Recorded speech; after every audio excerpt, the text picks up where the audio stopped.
Welcome back to the channel guys.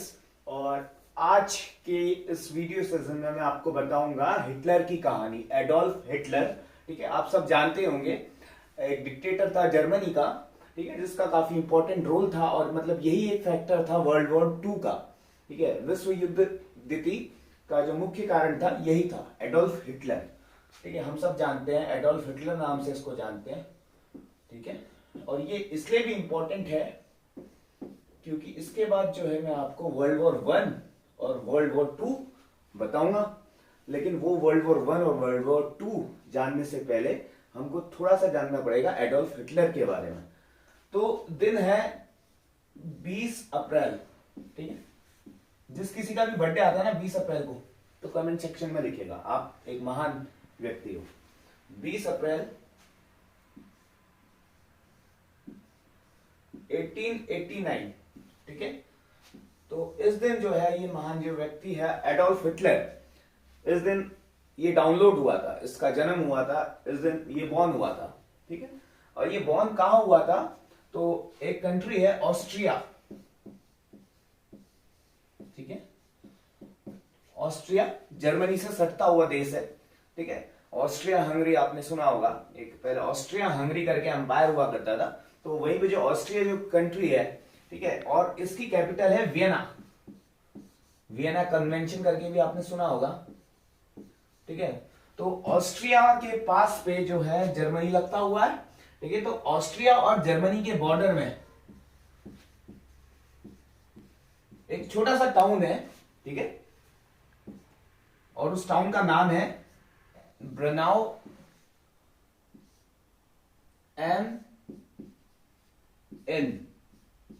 ठीक है, ये जर्मन वर्ड है ब्रनाउ एम एन, और ये जो जगह है ये जगह जर्मनी और ऑस्ट्रिया के बॉर्डर पे है। बेसिकली ये जो जगह है अभी आज की अगर करंट डेट पे आप देखेंगे, गूगल करेंगे, तो ब्रनाउ एम एन जहां पे एडोल्फ हिटलर का जन्म हुआ था, तो वो जो है अभी आपको जर्मनी वाले हिस्से में दिखेगी। ठीक है, उस समय जैसे कि मैंने आपको बताया ऑस्ट्रिया हंगरी करके एक बड़ा सा अंपायर हुआ करता था। तो उस समय के हिसाब से देखें तो ये ऑस्ट्रिया और जर्मनी के बॉर्डर में हुआ करता था। लेकिन अभी जो करंटली प्लेस है ब्रनाउ एम एन, ये जर्मनी के अंदर है, बिल्कुल ऑस्ट्रिया से सटता हुआ प्लेस। ठीक है, और हाँ एक चीज मैं और बताऊं आपको, ऑस्ट्रिया से एक बहुत खूबसूरत सा देश जो है वो भी कनेक्टेड है, जिसको हम जानते हैं स्विट्जरलैंड नाम से। ठीक है, तो हमारी जो कहानी का हीरो है एडोल्फ हिटलर, हम चलिए इसके बारे में चर्चा करते हैं। मैंने आपको बताया कि एडोल्फ हिटलर जो है 20 अप्रैल 1889 को इसका जन्म हुआ था। ठीक है, ब्रानाउ एम इन एक प्लेस है, वहां पे इसका जन्म हुआ था। ठीक है, इसके पिताजी का नाम था एलोइस हिटलर। एलोइस हिटलर, और इसकी मॉम का नाम था क्लारा हिटलर। ठीक है, काफी इंटरेस्टिंग स्टोरी है गाइस इसकी, और काफी जो है आप देखेंगे काफी जो इंपॉर्टेंट इवेंट्स हुए थे इसके टाइम पे। सो एलोइस हिटलर जो इसके पिताजी हुआ करते थे एक सिविल सर्वेंट थे। ठीक है, और ये बेसिकली एक कस्टम ऑफिसर थे। तो एलोइस हिटलर एक कस्टम ऑफिसर हुआ करते थे, और ये देखिए जैसे कि मैंने आपको बताया ब्रनाउ एम इन में इनका जन्म हुआ था। ठीक है, और लेकिन जो इनके पिताजी की जो सर्विस हुआ करती थी वो ऑस्ट्रिया जो देश था वहां पे हुआ करती थी। बेसिकली जर्मनी में आता है ये प्लेस ब्रनाउ एम इन, लेकिन जो इसके फादर की सर्विस हुआ करती थी ये हुआ करती थी कहां पर? ये हुआ करती थी ऑस्ट्रिया प्रोविंस में। ठीक है, तो कस्टम ऑफिसर थे। इनकी डेथ हो जाती है 1903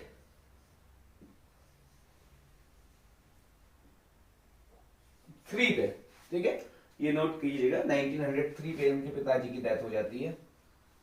ठीक है, इनकी फैमिली में, इनकी जो सगी फैमिली होती है, इनकी फैमिली में एक फादर होते हैं, इनकी मम्मी होती है और इनका एक छोटा भाई होता है। ठीक है, 1903 से पहले जो है इनका जो भाई होता है, नाम इतना इंपॉर्टेंट नहीं है, उसकी भी डेथ हो जाती है। ठीक है, 1903 से पहले। ठीक है, 1889 में हिटलर का जो है जन्म होता है। 1903 में पिताजी की मृत्यु हो जाती है और 1908 में ठीक 5 साल बाद जो है माता जी का भी देहांत हो जाता है। ठीक है, तो ये थी इनकी सम शॉर्ट काइंड ऑफ इनका जो चाइल्डहुड था। ठीक है,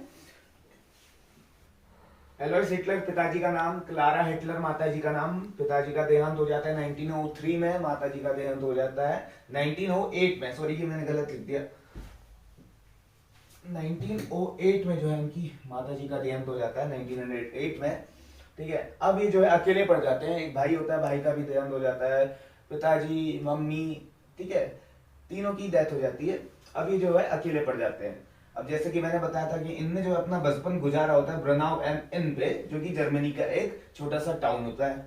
ठीक है, फिर बाद में जो है ये एडोल्फ हिटलर जो है थोड़े से बड़े होते हैं। अब देखिए 1889 में इनका जन्म हुआ, 1908 में ये कितने साल के हो गए, ये करीबन हो गए आपके 19 साल के हो गए, 19 साल की उम्र का लड़का।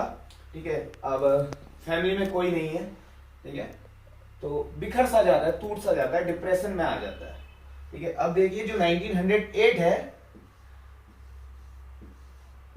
और 1914 जो है, ठीक है, ये 1904 रिमार्केबल डेट है, क्योंकि यहां से जो है वर्ल्ड वॉर फर्स्ट स्टार्ट होता है। ठीक है, वर्ल्ड वॉर फर्स्ट सबको पता होगा कि इसकी डेट ना 1914 से लेके 1918 तक वर्ल्ड वॉर फर्स्ट चलता है। अब आपने देखा कि 1908 में एडोल्फ हिटलर 19 साल के हो जाते हैं। ठीक है, और 1914 के आते आते ये जो है 25 साल के हो जाते हैं। ठीक है, तो 25 साल की एज में, यानी कि मेरी एज में मुझसे 1 साल छोटे होते हैं, तो ये देखते हैं अपने देश में, अपने आसपास का जो माहौल होता है इनका काफी खतरनाक माहौल होता है। ठीक है, और एक चीज मैं आपको बताऊं, जब ये 25 साल के हो जाते हैं ना, तो 25 साल तक इनके जो टाइम पीरियड है 1908 से लेके 1914 के बीच का, तो काफी खतरनाक टाइम होता है। ठीक है, इनका जो टाइम होता है, अनएम्प्लॉयमेंट होता है, फैमिली में कोई नहीं होता है, काफी डिप्रेस रहते हैं। ठीक है, तो बहुत मुश्किल से अपना समय बिताते हैं, कभी पार्क में सो जाते हैं और कभी क्या बोलते हैं कहीं भी स्ट्रीट्स वगैरह पे सो जाते हैं। काफी गरीब होते हैं, काफी पुअर होते हैं। ठीक है, काफी संघर्ष करते हैं। ठीक है, और बचपन में जो इनकी जो मेमोरियल डेज थे, जब इनकी मम्मी जीवित थी, इनकी पापा जीवित थे, ठीक है, तो ये काफी चंट हुआ करते थे। चंट मतलब एक बेहद ही खतरनाक टाइप के बालक हुआ करते थे। ठीक है, बिल्कुल मतलब उत्पात मचाने वाले। ठीक है, तो इनको जो है नो वर्ड पसंद नहीं था। इनके दोस्त बताते थे कि अगर हम अपने दोस्त से बोलते हैं कि हमने किसी चीज के लिए अगर मना भी कर दिया, तो ये जो बंदा है एडोल्फ हिटलर, ये झगड़ जाता है। ठीक है, इसको ना तो पसंद ही नहीं है, नापसंद नहीं है किसी भी चीज के लिए। ठीक है, और काफी उत्पात वगैरह मचाता है बचपन में। काफी अच्छा इसका मतलब चाइल्डहुड जो है अच्छे से गुजरता है। मम्मी इसकी काफी केयर करती है और मम्मी जो इसकी काफी खास होती है, काफी क्लोज होती है इसके। ठीक है, अब 1914 में आते आते जब ये 25 साल के हो जाते हैं, वर्ल्ड वॉर फर्स्ट की सिचुएशन क्रिएट हो जाती है। ठीक है, वर्ल्ड वॉर फर्स्ट कैसे होता है, जर्मनी, ठीक है, यानी कि जर्मनी छोड़िए, एक सेंट्रल पावर होती है। ठीक है, कहां पे लिखूं, इसे रब करता हूं गाइस।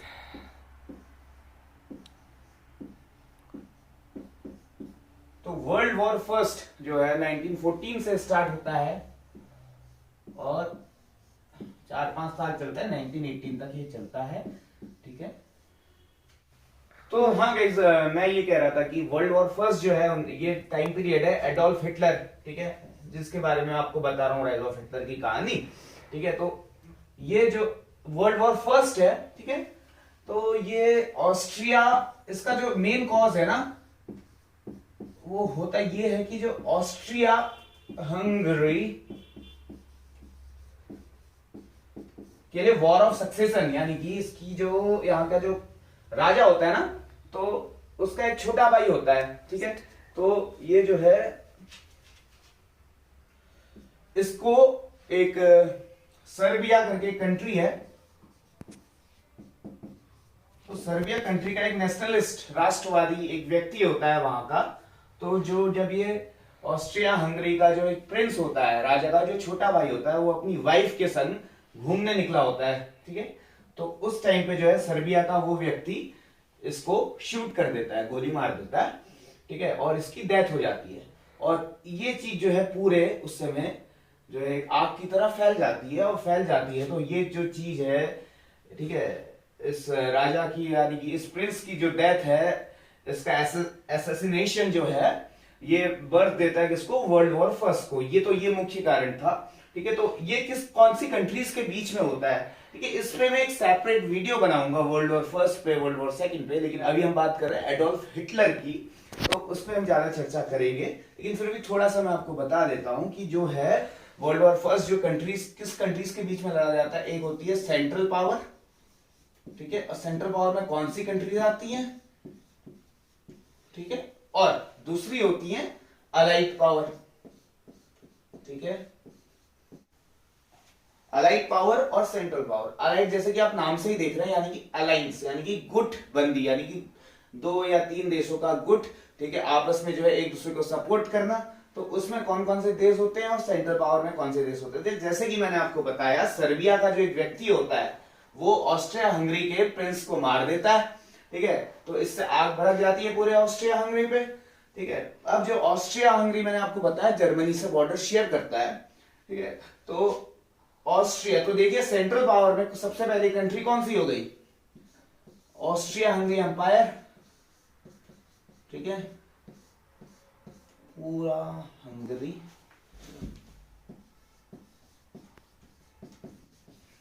ठीक है, ऑस्ट्रिया हंगरी एम्पायर एक कंट्री ये हो गई। दूसरी, इसके अपोजिट में चलते हैं, ऑस्ट्रिया हंगरी एम्पायर के बगल में जो है किस कंट्री के युवक ने मारा होता है इस प्रिंस को, सर्बिया। तो यहां पे जो अलाइड पावर की पहली कंट्री कौन सी हो गई, सर्बिया। अब ऑस्ट्रिया हंगरी एम्पायर, जैसे कि मैंने बोला था, जर्मनी से अपना बॉर्डर शेयर करता है, तो अब जर्मनी की हेल्प लेता है। तो जर्मनी की जब ये हेल्प लेता है तो दूसरी कंट्री कौन सी हो जाएगी, जर्मनी। वहीं पे अब सर्बिया देखता है कि जर्मनी एक स्ट्रॉन्ग नेशन होता है, हर चीज से समृद्ध, यानी कि पैसा, हर चीज से लेके जो है इकोनॉमिकली, पॉलिटिकली, मिलिट्री, मतलब हर चीज, हर तरीके से जो है इसकी जो कंडीशन है काफी अच्छी होती है, ठीक है, काफी समृद्ध देश होता है। तो अब सर्बिया जो है यहाँ पे हेल्प लेता है रशिया की। तो अलाइड पावर का दूसरी कंट्री कौन सी हो गई, रशिया, ठीक है। अब जैसे कि मैंने आपको बताया कि यहाँ पे जो है अलाइड पावर्स है, यानी कि इनके बीच में जो है पहले से ही कुछ आपस में समझौता होता है कि अगर कोई वॉर लाइक सिचुएशन होगी, वॉर लाइक कंडीशन होगी, तो हम एक दूसरे की हेल्प करेंगे, ठीक है। तो अब जो है जर्मनी जब आ जाता है मेन मुद्दे पे, मतलब मेन मैदान पे उतर के आ जाता है, तो ये देखता है कि रशिया उतर गया मैदान पे। तो अब जर्मनी जो है, अब जर्मनी की आप लोकेशन देखेंगे तो जर्मनी के आपको इधर, यानी कि वेस्टर्न तरफ आपको क्या दिखेगा, फ्रांस दिखेगा। और फ्रांस से पहले एक और कंट्री आती है, उसे हम बोलते हैं बेल्जियम, ठीक है। तो अब ये फ्रांस पे अटैक करना चाहता है, और फ्रांस जो है यहाँ अलाइड पावर का एक पार्ट होता है, ठीक है। अब देखिए कैसे आता है फ्रांस यहाँ पे, ठीक है, कैसे आता है, वो तो मैं आपको बता दूंगा वर्ल्ड वॉर फर्स्ट की जब मैं आपको स्टोरी बताऊंगा, लेकिन अभी फिलहाल जो है आपको इतना बताता हूँ। फ्रांस होता है, ठीक है, फ्रांस पे ये इन्वेड करता है जर्मनी, किसके थ्रू, बेल्जियम को बोलता है कि यार हमको जो है फ्रांस पे कब्जा करना है, और इसमें जो है हम तुम्हारी हेल्प करेंगे। तो बेल्जियम वाले बोलते हैं तुम बाहर में जाओ, हमें कुछ लेना देना नहीं है, तुम करो या ना करो, आई डोंट केयर, ठीक है। तो एक कंट्रीज में क्या हो गई, बेल्जियम, ठीक है। अब बेल्जियम जो कंट्री है, ठीक है, बेल्जियम जो कंट्री है, इसका आपस में समझौता होता है यूके, यानी कि यूनाइटेड किंगडम, यानी कि आप ब्रिटेन भी बोल लीजिए, कोई इश्यू नहीं है। तो हमने देखा सर्बिया, रशिया, फ्रांस, बेल्जियम और यूनाइटेड किंगडम। अभी हमने 5 कंट्री यहाँ पे अलाइड पावर्स पे देखी, और भी यहाँ पे जो है बहुत ज्यादा कंट्रीज होती हैं अलाइड पावर्स पे, ठीक है। और इसमें और कंट्रीज होती है इटली, ठीक है, और जापान, ठीक है। अब यहां चलते हैं सेंट्रल पावर पे, ऑस्ट्रिया हंगरी एम्पायर, जर्मनी, ठीक है, यानी कि हिटलर का देश जर्मनी, ठीक है, ऑस्ट्रिया से भी हिटलर का कनेक्शन है। और तीसरा जो है Ottoman empire,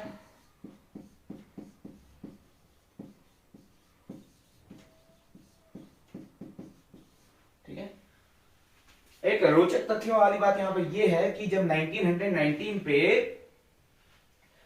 treaty of Versailles यानी कि वर्साइल्स की संधि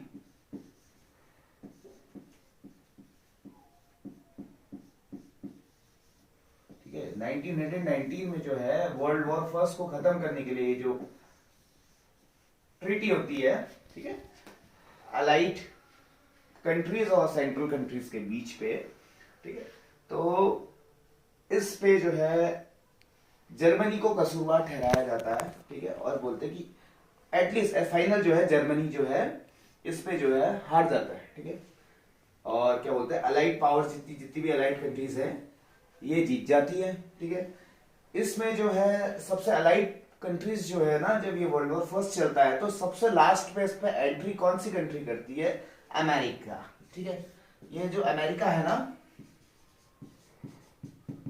काफी चालू कंट्री है, ठीक है।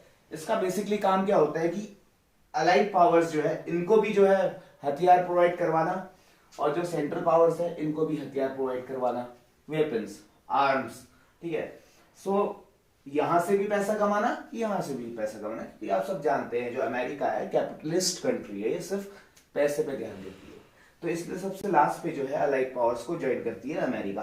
तो ये था, और हाँ, तो दोनों में से जो है अलाइड पावर कंट्री जो है विक्टोरियस हो जाती है, जीत जाती है, और सेंट्रल पावर जितनी कंट्री होती है हार जाती है। तो जर्मनी जो है इसमें मुख्य कंट्री होती है जिसको कसूरवार ठहराया जाता है। और मैंने बोला था कि ट्रीटी ऑफ वर्साइल्स में जो है कुछ ऐसे पॉइंट्स है, मतलब अमेरिका के जो प्रेसिडेंट अमेरिका के जो प्रेसिडेंट थे उस समय वुड्रो विल्सन, ठीक है। तो वुड्रो विल्सन ने 14 पॉइंट्स दिए थे, और उस 14 पॉइंट्स में बताया गया था कि जर्मनी को जो है क्या क्या करना होगा, क्या क्या करना नहीं होगा, ठीक है। तो जैसे कि जर्मनी ने पोलैंड पे जो है कब्जा जमा लिया था अपना, और आसपास की जितनी भी उसके बॉर्डर से कंट्रीज लगती थी मोस्टली उसने सारी कंट्रीज को कब्जा लिया था, ठीक है, वर्ल्ड वॉर फर्स्ट में। तो ये बोला गया था कि जितना भी नुकसान हुआ है, ठीक है, तो इस सब की भरपाई कौन करेगा? सबकी भरपाई जर्मनी करेगा। अब जर्मनी जो है कंगाली पे आटा गीला वाला सीन हो जाता है जर्मनी का, ठीक है, और जो है कंगाल हो जाता है एकदम। कुल मिला के बात ये है। तो अपनी जो स्टोरी है वो हिटलर के बारे में है। तो ये मैंने आपको शॉर्ट बता दिया वर्ल्ड वॉर फर्स्ट के बारे में, ठीक है। तो वर्ल्ड वॉर फर्स्ट में जो है फाइनली जो कौन अलाइड पावर्स जीतती है, ठीक है। लास्ट में जो है ट्रीटी ऑफ वर्साइल्स होती है, यानी कि वर्साइल्स की संधि, जिसमें क्या होता है कि जर्मनी को कसूरवार ठहराया जाता है, और उसको बोला जाता है कि जितनी भी आपने यहाँ पे कंट्रीज पे आपने नुकसान पहुंचाया है तो उसकी सब भरपाई करेगा कौन? आप करोगे, ठीक है। तो यानी कि जर्मनी को जो है यहाँ पे कसूरवार ठहरा दिया जाता है। तो ये थी एक शॉर्ट टाइप ऑफ स्टोरी इसकी वर्ल्ड वॉर फर्स्ट की। इसको मैं थोड़ा डिटेल में बताऊंगा, ठीक है, नेक्स्ट वीडियो पे कवर करूंगा इसको। लेकिन अभी जो हमारा जो मेन टॉपिक था राइज ऑफ हिटलर था, तो मैंने आपको हिटलर के बारे में बहुत सारी चीजें बता दी थी, उसका जन्म बता दिया था, मम्मी पापा ये सब, चाइल्डहुड वही सब मैंने बता दिया था। 1914 में उसने जर्मन आर्मी में ज्वाइन कर लिया था एज अ सोल्जर। तो 1914 में एज अ सोल्जर इसने ज्वाइन किया आर्मी, ठीक है। और इसका बेसिकली काम रहता था एज अ मैसेंजर, ठीक है, इधर का मतलब जो है इधर की खबर उधर पहुंचाना, उधर की खबर इधर पहुंचाना। तो काफी संघर्ष किया इसने इसके शुरुआती दौर पे। तो हम बात कर रहे हैं एडोल्फ हिटलर की, ठीक है। एडोल्फ हिटलर, हमने देखा इसका जन्म कहां पर हुआ, ठीक है। उसके बाद जो है इसका जो सारा बचपन बीता वो लिंच पर बीता। लिंच जो है ऑस्ट्रिया का जो अपर पोर्शन है, ठीक है, जैसे मान लीजिए ऑस्ट्रिया है, ठीक है, और ऑस्ट्रिया का जो नॉर्थन पोर्शन है इसको हम बोलते हैं लिंच, ठीक है। यहां पर जो है इसका पूरा जो है बचपन बीता, ठीक है। और हमने देखा एलोइस जो कि इसके फादर थे, उनकी डेथ हो जाती है 1903 में, ठीक है। और तब से जो है इनकी लाइफ थोड़ा सा गड़बड़ाने लग जाती है। और 1900 में आते आते इनकी जो मॉम होती है क्लारा, 1908 में उनकी डेथ हो जाती है, ठीक है। अब मम्मी पापा की डेथ हो गई है, भैया की इनकी डेथ हो गई है।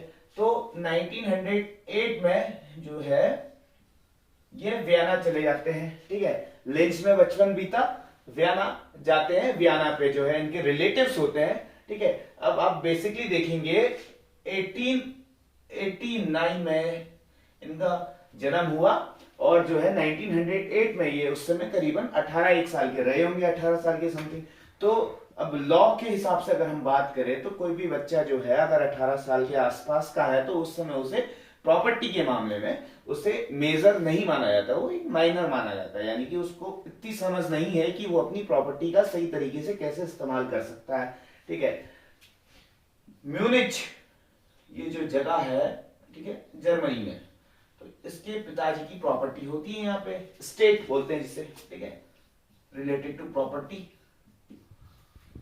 तो स्टेट जो है इसके इसका मतलब इसकी खुद की जो प्रॉपर्टी होती है म्यूनिच पे, ठीक है, तो उसकी टेक केयर जो है इसके रिलेटिव्स कर रहे होते हैं अभी, या रिलेटिव्स कर रहे होते हैं, या फिर कोई कोर्ट ऑफ लॉ है जो वो डिसाइड करता है कि इसकी प्रॉपर्टी जब तक ये मेजर हो जाएगा, जब इसे सही गलत का अंदाजा होने लगेगा, तो तब तक जो है इसकी प्रॉपर्टी की देखभाल कौन करेगा, या तो इसके रिलेटिव्स करेंगे, या फिर कानून के द्वारा कोई व्यक्ति जो है वहां पे एज अ गार्जियन इसके लिए रखा गया होगा, जिसको ये जिम्मेदारी सौंपी गई होगी कि जब तक ये मेजर हो जाएगा तब तक आप इसकी प्रॉपर्टी की देखभाल करेंगे, और जैसे ये मेजर हो जाएगा आप इसको सौंप देंगे।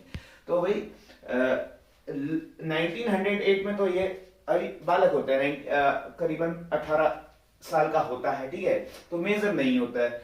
फिर उसके बाद 1913 में, ठीक है, 1913 में जैसे ये 24 साल का 23-24 साल का हो जाता है, तो ये इसको जो है इसकी प्रॉपर्टी मिल जाती है, ठीक है, म्यूनिच की जो इसकी प्रॉपर्टी होती है इसको मिल जाती है। तो ये था इसका अब प्रॉपर्टी वाला सफर, ठीक है। और इसके बीच में 1908 से लेके 1913 के बीच में इसने काफी संघर्ष किया होता है, ये रोडों पे रहता है, स्ट्रीट्स पे रहता है, ठीक है। और वैसे भी मैं आपको बताया था कि अपने रिलेटिव्स के वहां ज्यादा रहते हैं, रिलेटिव्स इसके वियना में रहते हैं। रिलेटिव्स और जो खुद फैमिली वाले हैं उनमें काफी डिफरेंस होता है, रिलेटिव्स उतनी देखभाल नहीं करते, उतना ज्यादा कंसर्न नहीं होते, ठीक है। तो चलते चलते चलते क्या होता है 1913 में ये जो है इसको इसकी प्रॉपर्टी मिल जाती है, अभी अपने आगे का फ्यूचर देख रहा होता है। और हाँ, एक चीज मैं आपको बता दूं कि ये जो है इसका पढ़ाई लिखाई में काफी मन नहीं लगता है, ठीक है, इतना अच्छा नहीं होता है कि जैसे मैंने आपको बताया था इसके पापा जो होते हैं सिविल सर्वेंट होते हैं, ठीक है। तो इसके पापा भी चाहते हैं कि मेरा बेटा भी जो है एक सरकारी नौकरी वगैरह करे, बढ़िया सा जो है अपना लाइफ बिताए, लेकिन पढ़ाई लिखाई में इसका इतना इंटरेस्ट नहीं होता, ठीक है। तो इसका जो एक इंटरेस्ट होता है वो होता है आर्ट्स पे, ठीक है, आर्ट्स पे इंटरेस्ट होता है। तो जब आर्ट्स पे इंटरेस्ट होता है तो वियना में एक स्कूल होता है, जब ये रह रहा होता है ना यहाँ पे अपने रिलेटिव्स के संग, ठीक है, 1908 से लेके 1913 तक, तो ये Vienna school of fine arts, ठीक है, वियना में जो है, वियना कैपिटल है ऑस्ट्रिया की, तो यहाँ पे ये स्कूल होता है, यहाँ पे ये एडमिशन लेने की तमाम कोशिशें करता है, 2-3 बार अटेम्प्ट भी देता है, लेकिन ये सक्सेसफुल नहीं हो पाता है। क्यों? क्योंकि एक तो उस समय जो है इसके पास उतनी मतलब इकोनॉमिक फैसिलिटी नहीं होती है, रिलेटिव वगैरह के खाना पीना तो खिला देंगे, ठीक है, लेकिन पढ़ाई लिखाई उतना सब खर्चा नहीं उठाएंगे। क्यों? बिकॉज ये उनका अपना खुद का बेटा नहीं ना है, ठीक है। तो इसको जो है प्रॉपरली एडमिशन नहीं मिल पाता, अगर इसके रिलेटिव्स कोशिश करते तो शायद मिल जाता, लेकिन नहीं मिल पाता, ठीक है। चलो कोई नहीं, इसका जो फ्यूचर है, इसका जो तकदीर है कहीं और ही लिखी थी, ठीक है। और आगे चल के जो है काफी एक बड़ा डिक्टेटर बन जाता है, जो पूरे ऑल ओवर वर्ल्ड में कब्जा कर लेता है, ठीक है। तो आपको सबको पता है कि वर्ल्ड वॉर 2 में जो है इसका काफी इंपॉर्टेंट रोल होता है एडोल्फ हिटलर का। जो टाइम पीरियड था 1908 से लेके 1913-14 के बीच का, तो इसके लिए काफी मुश्किल पीरियड था, इसके लिए काफी मुश्किल समय था, ठीक है। 1908 से लेके 1913 के बीच का, ठीक है। इसने काफी संघर्ष किया, ये 4-5-6 साल जो है, ठीक है, इसका जो जीवन काफी मुश्किल दौर से गुजरा, ठीक है। क्यों? क्योंकि 1908 में जो इसकी मॉम थी लारा, इसकी जो है डेथ हो गई थी, ठीक है। अब जब मम्मी पापा की डेथ हो गई तो बच्चे का ख्याल अच्छे से कौन रखेगा, ठीक है। तो वही चीज जो है 1908 में ये वियना चला जाता है, ठीक है, किसके पास? अपने रिलेटिव्स के पास, ठीक है। 1908 में अपने रिलेटिव्स के पास ये वियना चला जाता है, ठीक है। वियना जो है कैपिटल है ऑस्ट्रिया की, ठीक है। और वियना पे अब रहता है ये 5 साल रहता है, 1908 से 1913 पे। और एक कारण ये भी होता है कि जब इसकी प्रॉपर्टी की बात आती है ना, तो म्यूनिच में जो इसकी प्रॉपर्टी होती है, ठीक है। म्यूनिच कहाँ है? जर्मनी पे। वियना कहाँ है? वियना ऑस्ट्रिया में, ऑस्ट्रिया की कैपिटल है। ठीक है, तो म्यूनिच में जो उसके प्रॉपर्टी होती है उसके फादर की, ठीक है, तो कोर्ट के ऐसे आदेश आते हैं कि इसको जो है इसकी प्रॉपर्टी की देखभाल जब तक ये मेजर हो जाएगा, ठीक है, तब तक जो है इसके कौन करेंगे? गार्जियंस करेंगे। गार्जियन कौन है? जो इसके रिलेटिव्स हैं। ठीक है, और 1908 से लेके 1913 का जो टाइम पीरियड है इसके यहाँ वियना में बीतता है। 1913 पे ये म्यूनिच आ जाता है। ठीक है, क्यों? क्योंकि ये जो है उस समय मेजर हो जाता है, ऐसे सही गलत चीज की जो है परख होने लगती है। ठीक, और म्यूनिच जब ये आता है, और म्यूनिच आने से पहले जब ये वियना में रह रहा होता है, ठीक है, तो इसको काफी इंटरेस्ट हो जाता है पॉलिटिक्स में। ठीक है, और यहीं पे जो इसकी जो आइडियोलॉजी है ना, जो इसके दिमाग में सही गलत गलत सही जो चलता है, एक आइडियोलॉजी बन जाती है। ठीक है, और उसी आइडियोलॉजी को हम जानते हैं नाजिस्म नाम से भी, ये इसकी आइडियोलॉजी है। ठीक है, और बाद में हम देखेंगे कि ये जो है जेल भी जाता है। ठीक है, तो 1923 में इसके संग ये जो हादसा होता है बेयर हॉल पुश करके, ठीक है, हादसा ये मतलब ये खुद ही ये इवेंट, खुद ही ये इंसिडेंट को जो है मतलब इसको मेजर रोल प्ले करता है और ये चीज हो जाती है। और 1923 दिन है 8 नवंबर 1923 का। ये अपने कुछ साथियों के साथ जो है इस हॉल पे जाता है, और यहाँ पे जो है पहले से ही जो है राइट विंग के कुछ लीडर्स होते हैं जो अपना भाषण दे रहे होते हैं। ठीक है, और एक चीज मैं आपको बता दूं, राइट विंग के कुछ लीडर्स होते हैं जो यहाँ पे अपना भाषण मतलब स्पीचेस वगैरह दे रहे होते हैं। ठीक है, और ये जो है हिटलर जो है ये अपने आप में भी खुद एक गुड ओरिएटर होता है, एक अच्छा वक्ता होता है। तो जब ये जाता है यहाँ पे, ऐसे पता लगता है कि कुछ और लोग जो है यहाँ पे ऐसे लोगों को संबोधित कर रहे हैं, तो ये जाता है सीधा और हवाई फायर करते हुए यहाँ पे जो है मामला पूरा बिगाड़ देता है। ठीक है, मामला बिगाड़ देता है तो बात पुलिस तक पहुंचती है, पुलिस वाले इसको अरेस्ट करने के लिए आते हैं, लेकिन ये होता है बहुत खतरनाक टाइप का प्राणी। ठीक है, तो ये क्या करता है, जो रिवॉल्वर होती है ना, तो वो सीधा जो पुलिस वाले होते हैं उनकी कनपट्टी पे रख देता है और बोलता है तुम्हारा खेल खत्म। ठीक है, और अपने आप को सरेंडर कर दो। ठीक है, वो कहते हैं ना उल्टा चोर कोतवाल को डांटे, तो वही वाला सीन हो जाता है। पुलिस वालों से बोलता है कि तुम अपने आप को सरेंडर कर दो। ठीक है, तो होता ये है कि इसको जो है मतलब इतना ये सब कुछ इंसिडेंट करने के बाद यहाँ से रफू चक्कर हो जाता है, भाग जाता है, और फिर 2 दिन बाद जो है इसको अरेस्ट कर लिया जाता है। ठीक है, अरेस्ट कर लिया जाता है, यानी कि 10 नवंबर को इसको अरेस्ट कर लिया जाता है। ठीक है, इतनी छोटी सी ये बात थी जिसके कारण इसे जेल जाना पड़ता है। 10 नवंबर 1923 को इसे जेल जाना पड़ता है, और फिर इस पे जो चार्ज है, जो मुकदमा लगता है, वो लगता है ट्रीजन, यानी कि देशद्रोह का इस पे मुकदमा चढ़ जाता है, और इसको जो है पनिशमेंट मिलती है 5 इयर्स की। ठीक है, 5 साल की इसको सजा मिलती है। फिर जो है करीबन 11 महीने बाद जो है ये बेल पे बाहर आता है, आफ्टर 11 मंथ्स। ठीक है, और हाँ, जब ये जेल में रहता है ना, तो जेल में रहने के दौरान एक इंपॉर्टेंट चीज ये है कि इसकी एक बुक है मेन कैंप। ठीक है, एक बुक, उसका नाम है मेन कैंप। इसका लिटरली मतलब मैं आपको बताऊं, इसका होता है माई स्ट्रगल। ठीक है, तो ये इसकी खुद की ऑटोबायोग्राफी होती है, जो ये जेल पे जब प्रिजन में रहता है तो तब ये लिखता है। ठीक है, और करीबन 5 साल की इसको पनिशमेंट मिलती है। 1923 में ये जो है अपने काम को अंजाम देता है, और 1927 में फाइनली जो है ये जेल से छूट जाता है। ठीक है, अब जो है 1927 से लेके 1933 तक कितने साल है इसके पास? करीबन 4, 5, 7 साल। 7 साल का जो इसके लिए टाइम पीरियड होता है ना, काफी इंपॉर्टेंट होता है। ठीक है, तो पूरा मतलब एक फेरबदल टाइप की हो जाती है जर्मनी पे। ठीक है, तो जर्मनी में आपको बता दूं कि उस समय जो है 1990 तक जब वर्ल्ड वॉर फर्स्ट चल रहा होता है, तो उस समय जो यहाँ पे अगर पॉलिटिकल ऑर्गेनाइजेशन की बात की जाए तो यहाँ पे मोनार्की होती है। ठीक है, यानी कि यहाँ पे जो है जर्मन एम्पायर होता है। ठीक है, जर्मन एम्पायर। अब ये जर्मन एम्पायर क्या करता है, अपने आप को एक्सपेंड करने की कोशिश करता है, अपने आप को एक्सपेंड करने की कोशिश करता है, अपनी अगल बगल की जितनी भी टेरिटरीज है, बेल्जियम, फ्रांस वगैरह सब पे जो है अटैक कर देता है। तो ये सब जो है वर्ल्ड वॉर फर्स्ट जब मैं आपको बताऊंगा तो उसमें अच्छे से डिस्कस करूंगा डिटेल पे, ठीक है। तो जर्मन एम्पायर जो है यहाँ पे चल रहा होता है 1919 तक, ठीक है।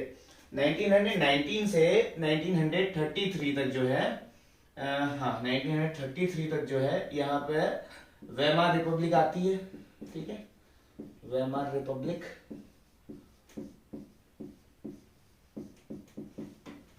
सॉरी ये आई है यहाँ पे वेमार रिपब्लिक 1919 से लेके 1933 के बीच में वेमार रिपब्लिक। इसी बीच जो है बियर हॉलोकॉस्ट वाला इंसिडेंट होता है। तो मैंने आपको बताया था मुठभेड़ होती है पुलिस वालों और ये हिटलर के बीच में, ठीक है। तो जो है इसमें करीबन इसके ऑर्गेनाइजेशन, हिटलर का जो ऑर्गेनाइजेशन होता है, अभी आपको नाम बताता हूँ, तो उस ऑर्गेनाइजेशन के 16 लोग जो है शहीद हो जाते हैं, ठीक है। अपनी बुक मेन कैम्प में इसका जिक्र करता है, इन 16 जो लोग होते हैं, ठीक है, इनके बारे में बड़ा चढ़ाकर लिखता है, ठीक है। मतलब ऐसे लिखता है कि ऐसे रिप्रेजेंट करता है जैसे कि वो एक अपने मतलब देशभक्त हो और अपने देश की रक्षा करते करते वो शहीद हो गए हो। और साथ में जो है यहाँ पे 4 पुलिस वाले भी जो है शहीद हो जाते हैं, ठीक है, मतलब मुठभेड़ में मारे जाते हैं, आपस में लड़ते हैं। देखा आपने, ठीक है, बियर हॉलोकॉस्ट इंसिडेंट, ठीक है, और वेमार रिपब्लिक। और वेमार रिपब्लिक के बाद जो है 1933 के बाद, ठीक है, ये खुद सत्ता में आ जाता है 1945 तक। जर्मनी पर किसका कब्जा रहता है, जर्मनी पे कब्जा रहता है हिटलर का, और हिटलर की पार्टी, हिटलर की आइडियोलॉजी, ठीक है, नाजिज्म, नाजीवाद बोलते हैं ना, तो नाजी जो है यहाँ पे आप समझ सकते हैं कि पॉलिटिकल ऑर्गेनाइजेशन जो है एग्जिस्ट करती है। ओके, पॉज कर। तो ये था इसका मतलब थोड़ा सा शॉर्ट टाइप ऑफ इंफॉर्मेशन बियर हॉलोकॉस्ट के बारे में। तो चलिए, अब जब मैं आपको बता ही रहा हूं कि यहाँ पे जो है जर्मन एम्पायर एग्जिस्ट करता था as a political organisation, Weimar Republic exist करता था एज अ पॉलिटिकल ऑर्गेनाइजेशन, और जो है नाजी, ठीक है, 1933 के बाद में as a political organisation exist करता था। तो इनिशियली जो है इसका पॉलिटिकल कैरियर कैसा था, ठीक है, क्या चीज इसने जो है मिलिट्री से आके ज्वाइन की 1919 में, ठीक है, फिर कैसे कैसे धीरे धीरे बढ़ते बढ़ते वो जो है एक बड़े लेवल पे जो है चेंज हो गई, एक बड़े ऑर्गेनाइजेशन का फॉर्म लिया और फाइनली जो है नाजी का इसने रूप ले लिया, ठीक है। और हाँ, एक चीज मैं आपको बता दूं, he was a good orator. अगर मैंने आपको नहीं बताया तो शायद बता देता हूँ, he was a good orator. कहीं भी अगर बैठ जाए और 2 शब्द बोल दे तो लोग बोले वाह वाह क्या बोला है आपने, ठीक है। तो मतलब एक अच्छा वक्ता था, बोलने में इसकी काफी अच्छी रुचि थी, ठीक है।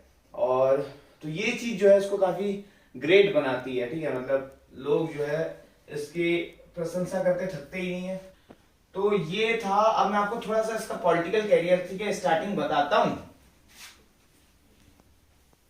चलिए शुरू करते हैं इसके पॉलिटिकल कैरियर के बारे में। तो 1914 से 1919 जो जर्मनी इन्वॉल्व होता है वर्ल्ड वॉर फर्स्ट में। 1919 में जो है हिटलर ज्वाइन करता है किसको, एक पॉलिटिकल ऑर्गेनाइजेशन को ज्वाइन करता है, और उसके बाद फिर ये अपनी खुद की जो है ऑर्गेनाइजेशन बनाता है जिसको हम बोलते हैं SA। और यही जो SA है लेटर ऑन ये तब्दील हो जाती है SS में, ठीक है।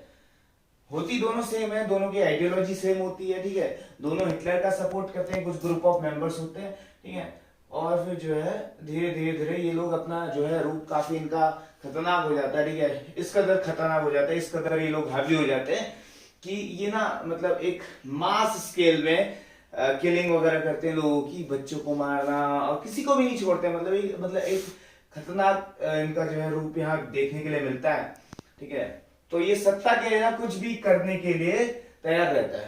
तो ऐसे मतलब होता है श्रम अबथेलन, और SS का मतलब होता है चर्च स्टाफल,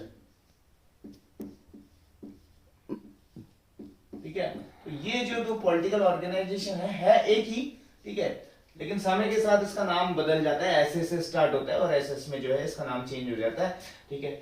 सो ये जो 2 चीज है ना, ये चीज आप अपने दिलो दिमाग पे रख लीजिए। अगर आप ये पढ़ रहे हैं राइज ऑफ हिटलर या फिर वर्ल्ड वॉर 2 पढ़ रहे हैं तो आपको ये चीज जो है काफी इंपॉर्टेंट है, क्योंकि ये जो पॉलिटिकल ऑर्गेनाइजेशन है पूरी जर्मनी में जो है इसका कब्जा हो जाता है। और जो हम बोलते हैं ना नाजीवाद वगैरह, तो इसका बर्थ ना यहीं से होता है, एसएस यानी कि स्टर्ट, ठीक है। और ये जो दो पॉलिटिकल ऑर्गेनाइजेशन है जो इसके खुद के बनाए हुए हैं, लेकिन जैसे ये जो है मिलिट्री अपना कैरियर छोड़ के आता है और पॉलिटिकल कैरियर में अपने कदम रखता है, तो इनिशियली जो है ये DAP करके एक पॉलिटिकल ऑर्गेनाइजेशन होता है जर्मनी पे, तो इसको ये ज्वाइन करता है। पॉज कर। तो DAP का मतलब होता है Deutsche Arbeiterpartei, पॉज कर दे, Arbeiterpartei, ठीक है। ये जो चीज है ये DAP ज्वाइन करता है, ठीक है, Deutsche Arbeiterpartei 1919 पर, okay. Germans worker party, Germans worker party, ठीक है। एग्जाम में ऐसे क्वेश्चन आ सकता है कि आपके पास DAP is associated with which leader या विद विच कंट्री, तो you should know and one should know, obviously one should know, ठीक है। तो DAP is associated with Germany and more over it is associated with Hitler, ठीक है। Germans worker party, इस party से मुझे एक चीज याद आई कि जर्मन वर्कर पार्टी जो हो, मतलब ये जो हिटलर होता है ना, ये सख्त खिलाफ होता है दो लोगों के, ठीक है। एक तो होते हैं ज्यूज, ठीक है। ज्यूज का जो है ये मतलब रहना जो है दुष्बर कर देता है, मतलब खतरनाक ही होता है, ठीक है। ज्यूज जो लोग होते हैं, ज्यूज समुदाय के लोग, ठीक है, तो उनका रहना जो है मतलब एकदम से उनका मतलब बहुत कठिन बना देता, बहुत हार्श बना देता उनका रहना, मतलब बहुत थरथराने लगते हैं इसके टाइम पीरियड पे ज्यूज लोग जो है। और जो दूसरा है कम्युनिज्म लोग होते हैं ना, जो कम्युनिज्म विचारधारा रखते हैं, ठीक है, तो उनसे भी ये काफी नफरत करता है। कम्युनिस्ट लोग होते हैं ना लोग, ठीक है। तो ये जो पॉलिटिकल पार्टी है जो इसको ज्वाइन करता है 1919 में हिटलर, तो इसका जो मेन ऑब्जेक्टिव यही होता है कि जो ज्यूज लोग होते हैं ना, ज्यू समुदाय के लोग होते हैं, काफी प्रॉस्पेरस होते हैं, काफी रिच होते हैं, काफी वेल्दी होते हैं, ठीक है। ये क्या करता है कि इसका एक मेन ऑब्जेक्टिव होता है हिटलर का ये पार्टी ज्वाइन करने के बाद कि ये जो ज्यूज लोग हैं इनसे इनकी सारी प्रॉपर्टी वगैरह छीन लेना, ठीक है, और जो है बहुत सारा कलेक्शन करना वेल्थ का, और अपने आप को जो है पूरे वर्ल्ड में जो है सबसे सुपर कहलवाना, ठीक है। यानी कि इसके माइंड में एक चीज चल रही होती है कि वर्ल्ड वॉर फर्स्ट में जैसे जर्मनी को डिफीट किया जाता है और जो ट्रीटी ऑफ वर्साइल्स है ना, ट्रीटी ऑफ वर्साइल्स होती है 1919 में, तो इसमें जो है कुछ रिस्ट्रिक्शंस थोप देती है जर्मनी पे। तो ये चीज जो है हिटलर के दिमाग पे रहती है कि कितनी बेइज्जती की थी हमारी वर्साइल्स पे, कि हम ये नहीं करेंगे, हम वो नहीं करेंगे, हम अपनी ये जमीन सौंप देंगे, हम वो कर देंगे, हम ये कर देंगे।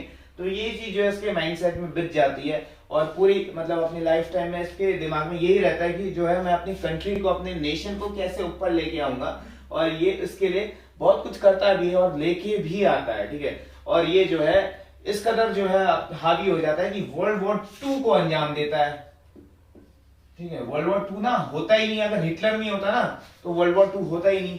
जो मैंने आपको अभी इंसिडेंट बताया था, ठीक है, 1923 का बेरहॉलपुस करके, अगर वहीं पर जो है पुलिस वाले जो है इसको मार देते हैं ऑन द स्पॉट, तो आज हमको ना ये नहीं पढ़ना हो रहा होता, और आप ना अभी देखने होते हैं वर्ल्ड वॉर 2 या फिर ये राइज ऑफ हिटलर, कहानी नहीं बनती इस पे।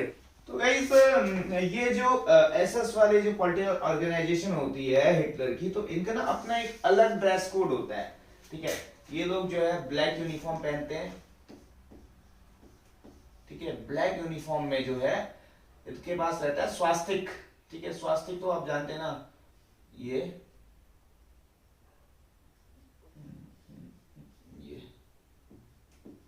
ठीक है। रेड कलर में जो है ब्लैक ड्रेस के ऊपर रेड कलर में स्वास्तिक का सिंबल जो है इनका ड्रेस कोड होता है, ठीक है। एसएस ऑर्गेनाइजेशन ये हिटलर का ऑर्गेनाइजेशन होता है। तो 1919 में जब ये डीएपी को ज्वाइन करता है तो 1920 पे डीएपी के नाम में थोड़ा सा चेंज आ जाता है। और डीएपी का जो नाम हो जाता है वो अब क्या हो जाता है,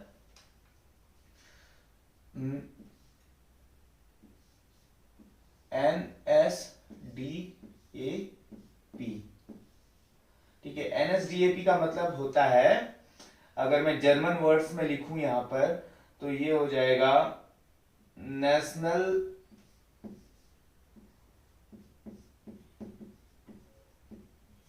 सोशलिस्ट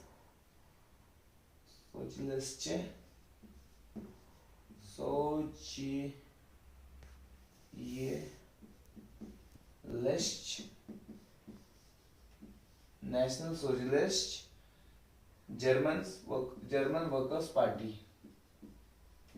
जर्मन वर्कर्स पार्टी।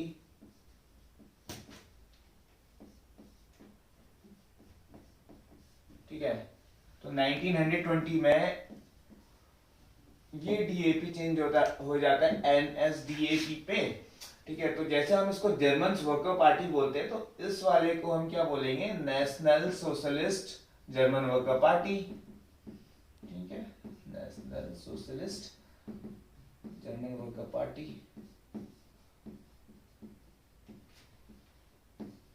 ठीक है, पॉलिटिकल ऑर्गेनाइजेशन जिससे ये एसोसिएट करता था, ठीक है, जिससे ये मतलब अपना जो है रिलेशन रखता था। ठीक है, और उसके बाद जो एक चीज मैं आपको बता दूं, ये जो स्वास्तिक का सिंबल है ना, ये इसको जो पार्टी थी नाजी पार्टी, ठीक है, 1933 से जो अस्तित्व में आई थी नाजी पार्टी, इसका जो है नेशनल सिंबल हुआ करता था। ठीक है, इसकी पार्टी का स्वास्तिक। तो ये जो स्वास्तिक का सिंबल है ना, ये जर्मनी का नेशनल सिंबल बन गया था। ठीक है, ये अच्छे से मैं अभी ड्रॉ नहीं कर पाया, तो इसको हम बोलते हैं स्वास्तिक सिंबल। ठीक है, और हमारे हिंदू धर्म में इसको ना काफी इंपॉर्टेंट माना जाता है और काफी शुभ माना जाता है। ठीक है, सो किसी भी काम को करने से पहले इस चीज का जो है हम यहाँ पे अपने इस सिंबल का यूज करते हैं। ठीक है, इन कंटेक्स्ट ऑफ हिंदूज। ठीक है, सो हिटलर भी जो है अपनी पार्टी में इस सिंबल का यूज करता था, कि क्योंकि इसका एक लक्ष्य था, इसका गोल था कि मुझे जो है पूरे जर्मनी पे जो है अपना रूल, मतलब जर्मनी का एक जो है एक नेशनल लीडर बनना है, और साथ में जो है जर्मनी को इस लेवल पे लेके आना है कि जो वर्ल्ड वॉर फर्स्ट में हमने यहाँ पर हार देखी थी, तो उस हार का हम बदला लेंगे, और जितनी भी कंट्रीज थी अलाइड पावर वाली, ठीक है, जैसे ब्रिटेन फ्रांस वगैरह, तो उन सब से हम बदला लेंगे और उन सबको दिखाएंगे कि जर्मनी क्या चीज है। ठीक है, तो इस चीज का जो है इसकी माइंड सेट में, मतलब ये चीज पहले से सेट थी, इसके माइंड में पहले से चीजें सेट थी कि मुझे जर्मनी को बहुत ऊपर लेके जाना है। ठीक है, सो ये देखा हमने स्वास्तिक सिंबल। ठीक है, और एक चीज आप ध्यान में रखिएगा, ये जो टर्म मैं यहाँ पे लिख रहा हूँ, रिप्रेशन ऑफ वॉर। ठीक है, क्योंकि अगर आप पढ़ रहे हैं तो बढ़िया करके पढ़ें। ठीक है, तो ये जो रिप्रेशन ऑफ वॉर है ना, रिप्रेशन मतलब कि वॉर में जितनी भी क्षति पहुंची है, ठीक है, किसको, अलाइड कंट्रीज को, जैसे फ्रांस वगैरह जो है, फ्रांस को जो है सबसे ज्यादा जो है नुकसान हुआ था, तो उसके लिए लायबल किसको ठहराया गया था, उसके लिए लायबल जर्मनी को ठहराया गया था। तो जर्मनी को जो है रिप्रेशन ऑफ वॉर के लिए बोला गया था कि जितना भी खर्चा आया है हमारे वॉर में, जो कुछ भी नुकसान हुआ है, उसकी जो है उसका भरण पोषण कौन करेगा, उसका भरण पोषण जर्मनी करेगा।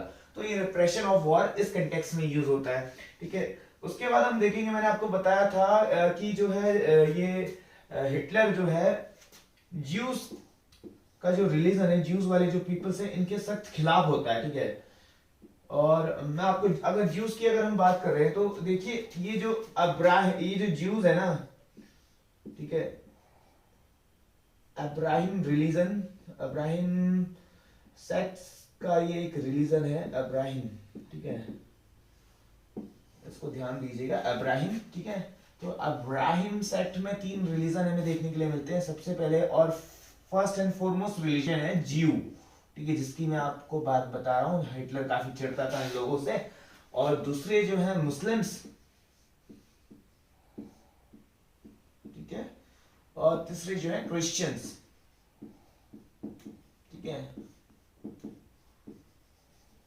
तो इन तीनों रिलीजन में से सबसे पुराना रिलीजन ज्यूज है और काफी प्रॉस्पेरस होते हैं ये लोग, ठीक है।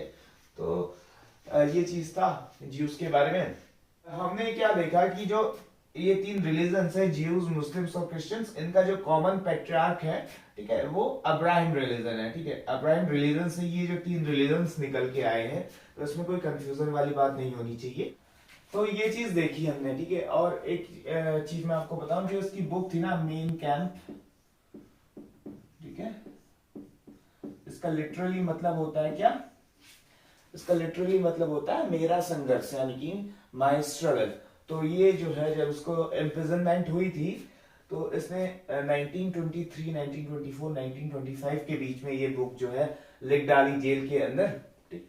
और इसको 1925 में जाके इसने पब्लिश की थी, ठीक है, जब ये बेल पे बाहर आया था कुछ समय के लिए, ठीक है। और 1927 में फाइनली ये जो है रिलीज हो गया था, अपनी इसने सजा काट ली थी, ये चीज है। और इसके अलावा जो है, इसने अपने लाइफ टाइम में एक बुक और लिखी थी। तो उसकी जो लाइफ में इसने अपने दूसरी बुक लिखी थी, उसका नाम था द ज्वेट्स बच, द ज्वेट्स बच या ज्वेट्स बच, कैसे भी आप प्रोनाउंस कर लो, ठीक है। सो ये है, ठीक है। इसको बोला जाता है कि द ज्वेट्स बच इज हिटलर्स सेक्रेड बुक, ठीक है। क्यों? Hitler's secret book, just because, ये जो वर्ड यहाँ पे है सेक्रेट, बिकॉज ये इसलिए आया क्योंकि हमको पता है कि 1945 में वर्ल्ड वॉर 2 एंड हो जाता है, और इसके साथ ही जो है हिटलर अपनी रासलीला समाप्त कर देता है, अपने आप को शूट आउट कर देता है, ठीक है। मतलब एक तरीके से सुसाइड कर लेता है, ठीक है। तो हिटलर सीक्रेट बुक इसलिए बोला जाता है ज्वेट्स बच को, क्योंकि इसके लाइफ टाइम में जो है ये इसको मतलब लेके नहीं आता है दुनिया के सामने, ठीक है। और 1965 में, ठीक है, 1965 में जो है ये बुक इसकी दुनिया के सामने आती है, ठीक है। तो इस बुक में ये बेसिकली बात करता है जो ज्वेट्स बच में, कि इंटरनेशनल रिलेशंस, मतलब एक नेशन का दूसरे नेशंस के संग किस टाइप के रिलेशन होते हैं, तो उसका जिक्र जो है ये ज्वेट्स बच में करता है, ठीक है। और 1965 में अपने इसके जीवन के बाद, ठीक है, आफ्टर हिज डेथ ये बुक जो है आती है, ठीक है। मतलब इस बुक को जो है रिलीज किया जाता है 1965 में, ठीक है। तो हम बेसिकली अब इसकी बात करते हैं, इसकी ये वाली जो बुक है मेन कैंप, यानी कि माई स्ट्रगल, तो इसके बारे में बात करते हैं। तो ये इसकी मेन कैंप बुक है, ठीक है, मेन कैंप, तो इसकी जो बुक है ना मेन कैंप, ठीक है, ये इसकी खुद की ऑटोबायोग्राफी होती है जो, और इसमें ये कुछ चीजों के बारे में डिस्कस करता है, जैसे कि एथनिक प्योरिटी के बारे में ये बोलता है इस बुक पे, ठीक है, एथनिक प्योरिटी। और उस पे भी जो है आर्यन रेस, ठीक है, आर्यन रेस को ये प्राथमिकता देता है, ठीक है, एट द टॉप।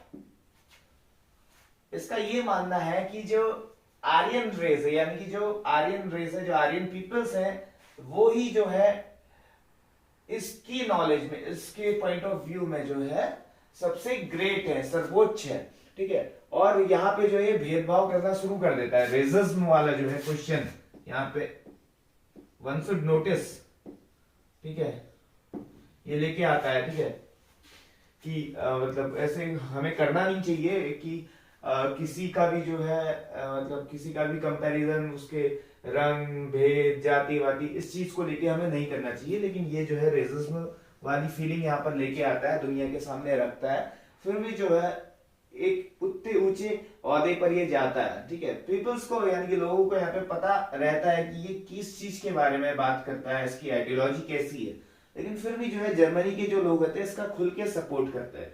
क्योंकि जो एक उनके दिल में एक आग लगी होती है ना वर्ल्ड वॉर फर्स्ट वाली, कि उनको किस तरीके से बेइज्जत किया था ट्रीटी ऑफ वर्सेल्स में, ठीक है, और उनपे क्या क्या जो है रिस्ट्रिक्शंस वगैरह थोपे थे, तो उस चीज से जो है सारे जो लोग होते हैं ये हिटलर के साथ पे होते हैं जर्मनी के, ठीक है। ये मैंने आपको इसलिए बताया यहाँ पे क्योंकि ये एक इंपॉर्टेंट इन्वेजन है इसका, 1939 में ये पोलैंड को इन्वेट करता है, ठीक है, और काफी चतुर होता है, काफी चालाक होता है हिटलर, ठीक है। तो ये इन्वेजन कैसे करता है पोलैंड का, अभी आगे चल के मैं डिटेल में बताऊंगा, ठीक है।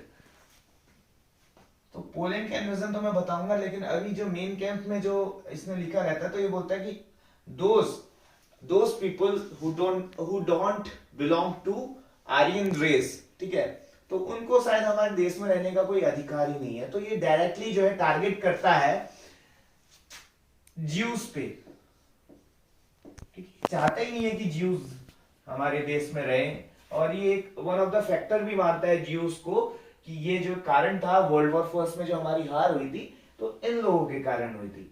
और एक इंटरेस्टिंग सा फैक्ट मैं आपके सामने ये भी रखना चाहता हूं कि हो सकता है ये फैक्ट है, मतलब एक बोला जाता है इसको कि हिटलर की जो गर्लफ्रेंड हुआ करती थी जिससे वो बहुत ज्यादा प्यार करता था, ही वॉज इन लव, ठीक है, वो ज्यू रिलीजन से बिलोंग करती थी। तो शायद हो सकता है कहीं ना कहीं इसके दिल में जो नफरत वहां पे क्रिएट हो वो इस यही एक पर्टिकुलर रीजन हो रहा हो, लेकिन कह नहीं सकते, ठीक है। और साथ पे जो है इस बुक में ये भी बताता है जो स्लैविश पीपल होते हैं, स्लैविश पीपल, ठीक है, हिटलर की नजरों में काफी इंफीरियर होते हैं, ठीक है। इंफीरियर इन कंटेक्स्ट यहाँ पे हम कह सकते हैं कि हिटलर जो है इनको काफी तुच्छ मानता है, ठीक है, काफी निचले स्तर का मानता है स्लैविश लोगों को। अब ये जो स्लैविश लोग होते हैं ना, ये कहां पर रहते हैं? ये स्लैविश लोग बेसिकली, अगर आज हम प्रेजेंट की बात करें, फरवरी, it is the month of February 2022, तो रशिया का जो एरिया है ना वहां पे जो है सबसे ज्यादा ये लोग रहते हैं, स्लैविश लोग, ठीक है, रशिया पे, ठीक है। एंड उसके बाद जो है ऑस्ट्रिया में भी कुछ लोग रहते हैं, ठीक है, ऑस्ट्रिया, रशिया,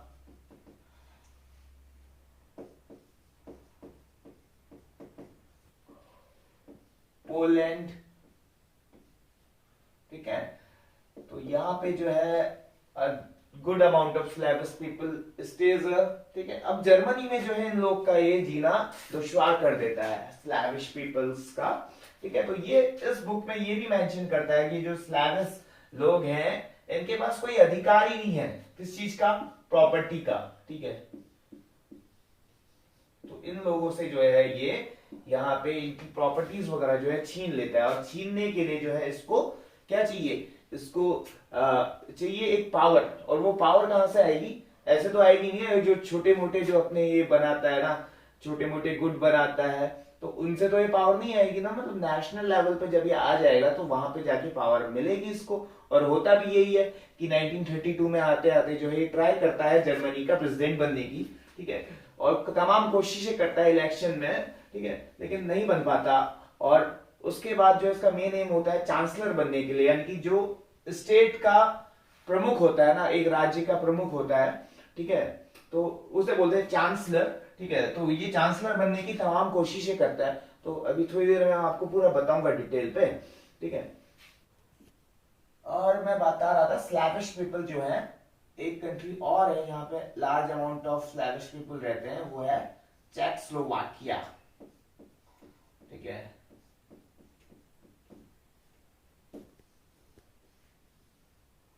चेकोस्लोवाकिया ये होता है रशिया यानी कि यूएसएसआर यानी कि सोवियत के अंदर आता है ये, ठीक है। डोमिनियन यहाँ पे रशियन कंट्री होती है चेकोस्लोवाकिया की।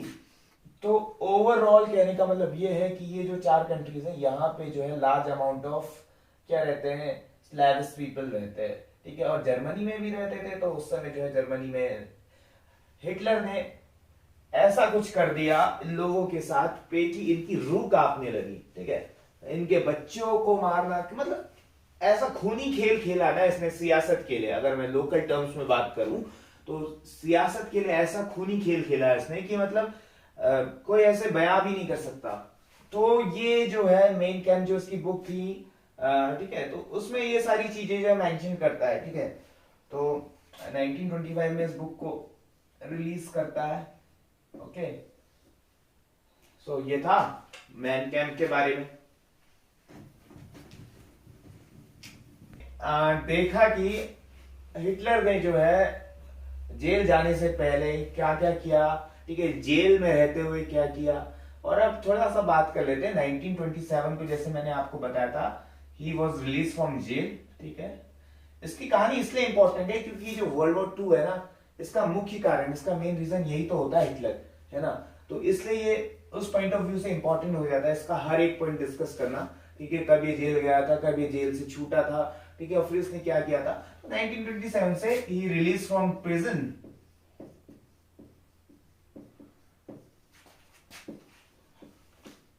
रिलीज हो जाता है ना एक बारी, तो इसके माइंड में यही रहता है कि कैसे मुझे उस टॉप लेवल पे जाना है, कैसे मैंने अपनी जिंदगी की 4-5 साल फिर से रियून कर दी और कैसे मेरा चाइल्डहुड गुजरा, ठीक है। तो मतलब इसकी जिंदगी में काफी दुखी दुख होते हैं इनिशियली, तो ये जो है अपना जो दुख है लोगों पे निकालता है, ठीक है, अपना सारा गुस्सा जो इसके अंदर भर रहता है वो लोगों पे निकालता है। तो 1927 से लेके 1932 तक ये जैसे तैसे अपनी लाइफ स्पेंड करता है, ठीक है। अपनी जो पॉलिटिकल ऑर्गेनाइजेशन जो इसने गुट बनाए होते हैं उनको और स्ट्रॉन्ग करता है, ठीक है, जेल से निकलने के बाद। और इसके माइंडसेट में मतलब एक चीज क्लियर रहती है कि मुझे जो है उस पोजीशन पे जाना है और अपने देश का बदला लेना है, ठीक है।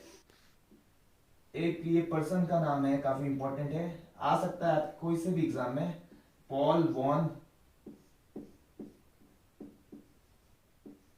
हिंडनबर्ग, ठीक है। तो ये उस समय का जो है प्रेसिडेंट होता है जर्मनी का, ठीक है। जर्मनी में उस समय रूलिंग पार्टी होती है कौन सी, जर्मनी में उस समय जो रूलिंग पार्टी होती है पॉलिटिकल पार्टी, उसको बोलते हैं क्या, रिपब्लिक, ठीक है। और ये जो वेमार रिपब्लिक रहती है जर्मनी पे, ये 1933 तक रहती है। कब तक रहती है, 1933 तक। कब, जब ये जो पॉल वॉन हिंडनबर्ग है ना, तो ये जो है इसके प्रेसिडेंट रहते हैं और इनकी आखिरी सांसें जब तक चलती है तब तक ये जो है वेमार रिपब्लिक यहाँ पे जर्मनी पे रहती है। और जैसे इनकी डेथ हो जाती है तो उसके बाद जो है हिटलर जो है अपना शासन यहाँ पे रेगुलेट कर देता है, अपना शासन लागू कर देता है। तो जब ये अपना यहाँ पे रूल इनेक्ट कर देता है, अपना शासन लागू कर देता है हिटलर, तो जब ये अपना शासन यहाँ पे लागू कर देता है तो उसके बाद ये कुछ इंपॉर्टेंट काम इसकी नजरों में, ठीक है, इंपॉर्टेंट होते हैं, लेकिन मेरी नजरों में कोई ज्यादा इंपॉर्टेंट नहीं है और इससे घिनौना काम कुछ हो भी नहीं सकता, ठीक है। तो इसकी नजरों में इंपॉर्टेंट काम जैसे ये होता है कि ये वहां की जो पार्लियामेंट होती है रिच, ठीक है,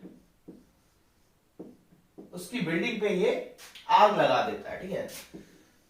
और क्योंकि ये सोचता ना पार्लियामेंट रहेगी ना कोई लॉ बनाएगा, ठीक है, तो फिर उसके बाद जो है कोई मुझे रोकने टोकने वाला तो होगा नहीं, तो उसके बाद जो मैं चाहूंगा, जो मैं लिख दूंगा, तो वही जो यहाँ पे लॉ बन जाएगा। तो इस कदर जो है यहाँ पे ये पार्लियामेंट की बिल्डिंग जो रीच है इसको ये फायर में झोंक देता है, फायर। और जो ये पर्सन है ना पॉल वॉन हिंडनबर्ग, इनसे जो है हिटलर बार बार रिक्वेस्ट करता है कि मुझे जर्मनी का चांसलर बना दीजिए, मुझे जर्मनी का चांसलर बना दीजिए। लेकिन 2-3 बार मना करने के बाद जो है 1933 के एंड में ये जो है मान जाते हैं। तो ये काफी एज्ड पर्सन होते हैं, 82-83 के आसपास इनकी जो है एज होती है। तो जो है काफी मना करने के बाद जो है मना क्यों करते हैं, क्योंकि जो इसके जो आइडियाज होते हैं ना हिटलर के, तो जर्मनी के लोगों से ज्यादा मेल नहीं खाते। क्योंकि लोगों को पता है ये जो है नफरत फैला रहा है पूरे देश में, कि ये एक तरफ जो है ज्यूस के लिए ऐसे ऐसी बातें बोल रहे हैं कि इनको कोई राइट ऑफ प्रॉपर्टी नहीं है, उनको जो है इसको कोई अधिकार नहीं है, ठीक है। और ये रेसिज्म की बात कर रहा है कि जो है आर्यन लोग जो है सिर्फ उन्हीं को अधिकार है यहाँ पे लैंड पे रहने का, ठीक है, उनके अलावा कोई नहीं रहेगा। तो इस तरह की जो है नफरत वाली भावनाएं फैलाता है। तो इस तरीके से जो है पॉल वॉन हिंडनबर्ग कुछ हद तक इसको मना कर देते हैं, लेकिन फिर जो उम्र का तकाजा हो जाता है ना, तो काफी बूढ़े हो जाते हैं। तो उनके बाद जो है सत्ता पे कौन, जर्मनी को कौन देखेगा, वैसी जर्मनी जो है अभी इतने नाजुक हालातों से गुजरा है, ठीक है। तो इस चीज को देखते हुए जो फाइनली जो है इसको अलाउ कर देते हैं और चांसलर यहाँ का बना देते हैं, ठीक है, जो इसका सपना था, ठीक है, मतलब एक तरीके से सपना ही कहेंगे कि इसका ये था कि मैं इस स्टेट का हेड बनूं एक दिन। और जैसे ही ये चांसलर बन जाता है ना, तो ये सबसे पहला काम क्या करता है कि ये जो है यहाँ की पार्लियामेंट की जो बिल्डिंग है रीच, ठीक है, इस पे जो है आग लगा देता है। ठीक है, जर्मनी पे फिर इसका ना टोटल कंट्रोल हो जाता है, टोटल कंट्रोल। ठीक है, और साथ में क्या करता है कि ये बिल्डिंग पे आग लगाने के साथ साथ जो है ये जो है कि वहां पे जितने भी तुम्हारे पढ़े लिखे लोग होते हैं ना, क्योंकि जो पढ़े लिखे लोग होते हैं उनको पता है डेमोक्रेसी क्या है, पब्लिक क्या है, तो ये जो है यहाँ पे पब्लिक को भड़काने का काम कर सकते हैं। ठीक है, तो ये उन सब लोग को जो है मरवा देता है। ठीक है, उन सब लोग को हैंग करवा देता है। ये बिल्कुल भी नहीं चाहता कि कोई आए इसके आड़े, इसके आइडियाज के आगे आड़े आए, और इतना इसने सफर यहाँ तक झेला है तो आगे ये बिल्कुल भी नहीं चाहता कि कोई भी प्रॉब्लम हो। ठीक है, और ठीक है, काफी नफरत करता है। सो जितने भी यहाँ पे क्या बोलते हैं इंटेलेक्चुअल्स होते हैं, ठीक है, तो उनको जो है ये हैंग करवा देता है, एक्सक्यूट करवा देता है, और इंटेलेक्चुअल्स की हत्या करवा देता है। इंटेलेक्चुअल्स मतलब कि बुद्धिजीवी। ठीक है, दूसरी चीज जो है सत्ता में आते ही, पावर में आते ही जो है, जब ये पावरफुल हो जाता है, ठीक है, चांसलर बन जाता है जर्मनी स्टेट का, तो ये क्या करता है, जो वर्साइल्स की ट्रीटी होती है ना 1919 में, ठीक है, ट्रीटी ऑफ वर्साइल्स, सो उसको जो है उसमें जो कुछ भी बातें होती हैं कि जर्मनी ये नहीं करेगा, जर्मनी वो नहीं करेगा, जर्मनी अपनी जो है फ्रांस को ये देगा, अपने पास हथियार वगैरह नहीं रखेगा ज्यादा, अपनी आर्मी को कम कर देगा। ठीक है, राइनलैंड पे जो उसकी आर्मी रहती थी, उसके जो सैनिक रहते थे, उनको वहां से हटा देगा। ठीक है, तो जितने भी प्रोविजंस थे, ठीक है, तो उन सबको एक एक करके चुन चुन के जो है डिसओबे करता है। ठीक है, तो दूसरा इसका मेन काम क्या होता है सत्ता में आने के बाद, कि ही डिसओबेज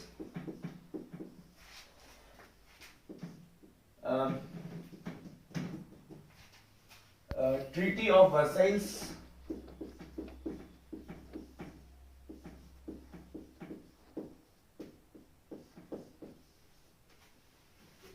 कॉन्स्क्रिप्शन लॉ को इनेक्ट कर देता है, इनेक्टेड कॉन्स्क्रिप्शन लॉ।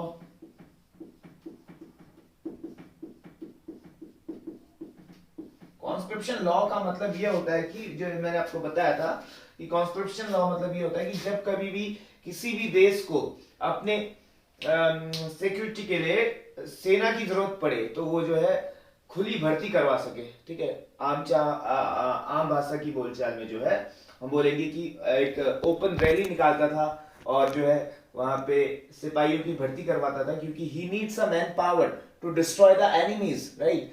सो ये चीज थी कि कॉन्स्क्रिप्शन लॉ को इनेक्ट करवा देता है कि जिस किसी को भी भर्ती होना है सेना पे, आओ और आ जाओ, शामिल हो जाओ। ठीक है, मैंने आपको बता ही दिया था कि ही हेटेड प्रोफेसर्स, ठीक है, हेटेड प्रोफेसर्स, साइंटिस्ट्स, ठीक है, जितने भी इंटेलेक्चुअल लोग होते हैं ना, तो उनको जो है ये इंटेलेक्चुअल्स में आ जाएंगे, हेटेड प्रोफेसर, साइंटिस्ट, ठीक है, एंड अदर इंटेलेक्चुअल्स। ठीक है, जो जिनसे इनको खतरा होता है, जिससे हिटलर को खतरा होता है कि ये आगे चल के जो है मुझे रोक सकते हैं, टोक सकते हैं। ठीक है, क्योंकि इनको पता है क्या सही है क्या गलत है। ठीक है, ये बिल्कुल भी नहीं चाहता कि ये सारे जो लोग हैं इसके आड़े आए और इसका जो भी प्लान है वो एकदम सक्सेसफुल रहे अपनी लाइफ में। तो अब एक साइंटिस्ट से मुझे याद आया कि एल्बर्ट आइंस्टाइन, ठीक है, जर्मनी के ही होते हैं। एल्बर्ट आइंस्टाइन ज्यू होते हैं, ठीक है, ज्यू रिलीजन से बिलोंग करते हैं एल्बर्ट आइंस्टाइन, इंपॉर्टेंट है। तो एल्बर्ट आइंस्टाइन थे, ये ज्यू थे, ठीक है, बाय रिलीजन, और वैसे भी ज्यू से जो है, ज्यूज लोगों से काफी नफरत करता है, और नफरत इस कदर करता है कि एल्बर्ट आइंस्टाइन को यहाँ से भागना पड़ता है, और भाग के पहुंच जाते कहाँ, अमेरिका। अमेरिका एल्बर्ट आइंस्टाइन को शरण देता है, ठीक है, अपनी जान बचा के भाग जाते हैं एल्बर्ट आइंस्टाइन। तो इस वाकये से आप ये लगा सकते हैं कि कितना खतरनाक हुआ करता था हिटलर। ठीक है, एल्बर्ट आइंस्टाइन जो एक महान साइंटिस्ट थे, ठीक है, उनको भी वहां से भागना पड़ता है। मेन ऑब्जेक्टिव यही होता है ना कि टू वैनिश, ठीक है, Jew and communist people, ठीक है, because he thought that कि these are the peoples who played a major and vital role in our defeat of World War First, ठीक है, World War First में जो हमारी हार हुई है वो इन्हीं लोगों के कारण हुई है। अब ये जो ट्रीटी ऑफ वर्साइल्स थी ना, तो उसमें एक चीज ये भी थी कि जो आर्मी है, तुम अपनी जो है आर्मी को ज्यादा स्ट्रांग नहीं करोगे, और ये यहाँ पे मतलब जितने भी उसके यहाँ पे आपके प्रोविजंस होते हैं ट्रीटी ऑफ वर्साइल्स के, तो एक एक प्रोविजंस को चुन चुन के तोड़ता है, ठीक है। सो अपनी आर्मी को क्या है स्ट्रांग करने में जुट जाता है। मैंने आपको बताया था वो कैसे करता है कि ये जो है कॉन्स्टिट्यूशन लॉ लेके आता है को खुली भर्ती आओ और हमारी सेना में शामिल हो जाओ, ठीक है, आर्मी स्ट्रांग, ठीक है। आर्मी स्ट्रांग के साथ जो है आर्मी को रीऑर्गेनाइज भी करता है, रीऑर्गेनाइज आर्मी, और वो सारी जगह, ठीक है, जो इसको देनी पड़ती है 1919 में ट्रीटी ऑफ वर्साइल्स के थ्रू, ठीक है, इसके प्रोविजंस होते हैं जितने, जैसे ये है राइनलैंड वाली जो जगह है जहाँ पे राइन रिवर बहती है ना, उसके आसपास वाला क्षेत्र जो है ये फ्रांस को दे देता है, लेकिन जो है आते आते इस समय पे जो है ये सारी वो जमीनों को कब्जाने लगता है, ठीक है। सो लीग ऑफ नेशन, ठीक है, 1919 में जब बनता है ना, तो उस समय जो है, हाँ, तो लीग ऑफ नेशन से भी जो जर्मनी है, जर्मनी को विड्रॉ कर देता है, यानी कि withdraw Germany from league of nation. और इसके साथ एक घिनौना काम ये भी करता है कि he puts books and libraries on fire,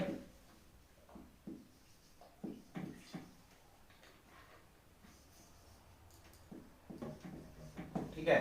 तो जितनी भी किताबें होती हैं, लाइब्रेरी होती है, उन सबको जो है आग में झोंक देता है, जैसे कि ये पार्लियामेंट होती है यहाँ की, उसको भी आग में झोंक देता है। तो ये बहुत सारे इविल्स करता है, बहुत सारे बुरे बुरे काम करता है, ठीक है। तो अपने देश को एक सर्वोच्च जगह दिलाने के लिए पूरी दुनिया में, तो ये ऐसे घिनौने घिनौने काम करता है। और apart from all these works, जैसे ये क्या करता है कि जो ज्यूस के बच्चे होते हैं ना छोटे छोटे, उनको भी मार देता है, ही किल इनोसेंट चाइल्ड्स, ठीक है, एंड इनोसेंट पीपल्स टू। तो ये जो रेस्टेड जो बिल्डिंग होती है ना, पार्लियामेंट होती है जर्मनी की, तो फरवरी 1933 में इसको जो है आग के हवाले कर देता है, ठीक है।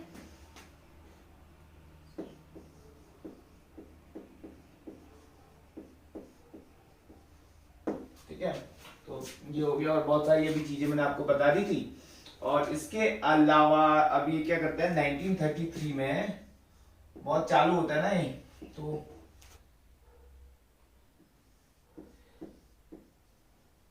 he participated in Spanish civil war, ठीक है। और ये स्पेनिश सिविल वॉर 1933 से करीबन 1940 तक चलती है,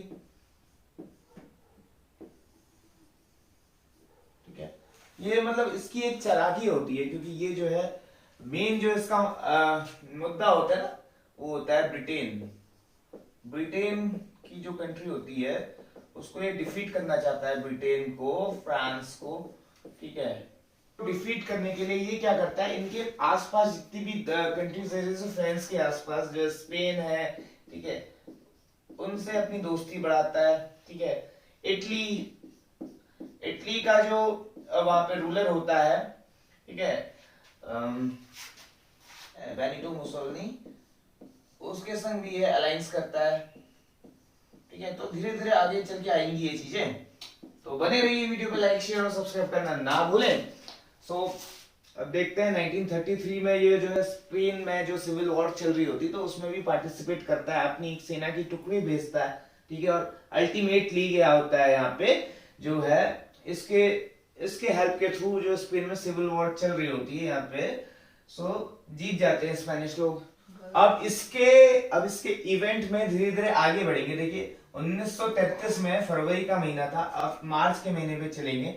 इसमें जो है इसने रेस्टेक की बिल्डिंग पे आग लगा दी थी फरवरी में, और मार्च में जो है मार्च 1933 में इसने क्या किया, में इसने इनेबलिंग एक्ट पास किया। ठीक है, अब इनेबलिंग एक्ट इसने यहाँ पे पास किया। ठीक है, क्योंकि अब ये जर्मनी का एक सुप्रीम अथॉरिटी बन चुका था ना। ठीक है, तो ये लॉज वगैरह भी पास कर सकता था, क्योंकि इसने जो है यहाँ की पार्लियामेंट थी उसको ही मिटा दिया। ठीक है, उसको ही जला दिया। उसके बाद ये इसने जो है मतलब ये जो है एक ओवरऑल जो है सुप्रीम फोर्स जो है सुप्रीम पावर कौन बन गया, हिटलर बन गया जर्मनी में। ठीक है, सरकार ही इसकी, ठीक है, सारे रूल्स इसके। ठीक है, तो टोटल डिक्टेटर यहाँ पे ये बन गया, ये जैसा चाहेगा वैसा होगा। तो ये जो इनेबलिंग एक्ट है ना, तो इनेबलिंग एक्ट में क्या होता था कि इसने एक ऐसा प्रोविजन निकाला जिसके थ्रू जर्मनी में सिर्फ एक पॉलिटिकल पार्टी होगी। ठीक है, ओनली वन पॉलिटिकल पार्टी। ठीक है, और वो पॉलिटिकल पार्टी कौन सी होगी, वो इसकी खुद की पॉलिटिकल पार्टी यानी नाजी पार्टी। ठीक है, जितने भी यहाँ पे ट्रेड यूनियंस होंगे ना, ट्रेड यूनियंस, ठीक है, जो कोई भी इसके फेवर में कर रहे होंगे, ट्रेड यूनियंस ट्रेड कर रहे होंगे इसके फेवर में, ठीक है, हिटलर के फेवर में, तो उनको तो ये अलाउ करेगा। और बाकी जितने भी ट्रेड यूनियन इसको अपोज कर रहे होंगे, और जितनी भी पॉलिटिकल पार्टी इसकी, मतलब पॉलिटिकल पार्टी तो एक ही थी, और जितने भी लोग इसको अपोज कर रहे होंगे, इसके आइडियाज को अपोज कर रहे होंगे, तो उन यूनियंस को ये बैन कर देगा, और उन लोगों को जो ये हैंग करवा देगा या मरवा देगा। ठीक है, पीपल्स, ठीक है, who have a different view from Hitler. अलावा जो है ये सब चीज हुई। ठीक है, और एक चीज और ये करता है यहाँ पे स्टार्टेड रीआर्मेंट।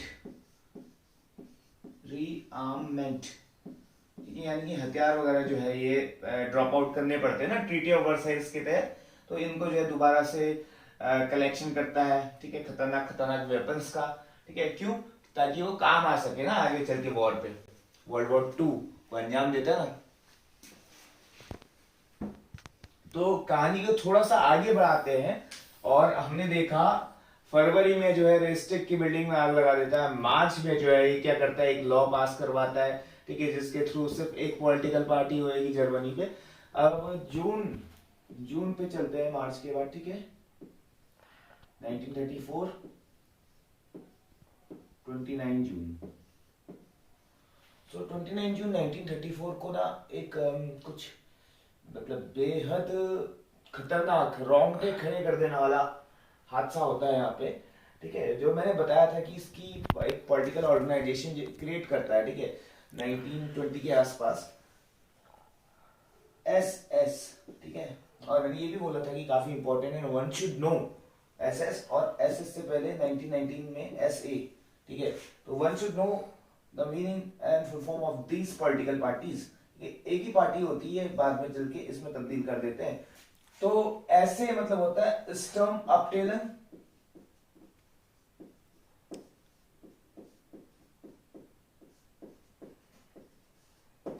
और एसएस होता है सर्ट्सस्टेफल,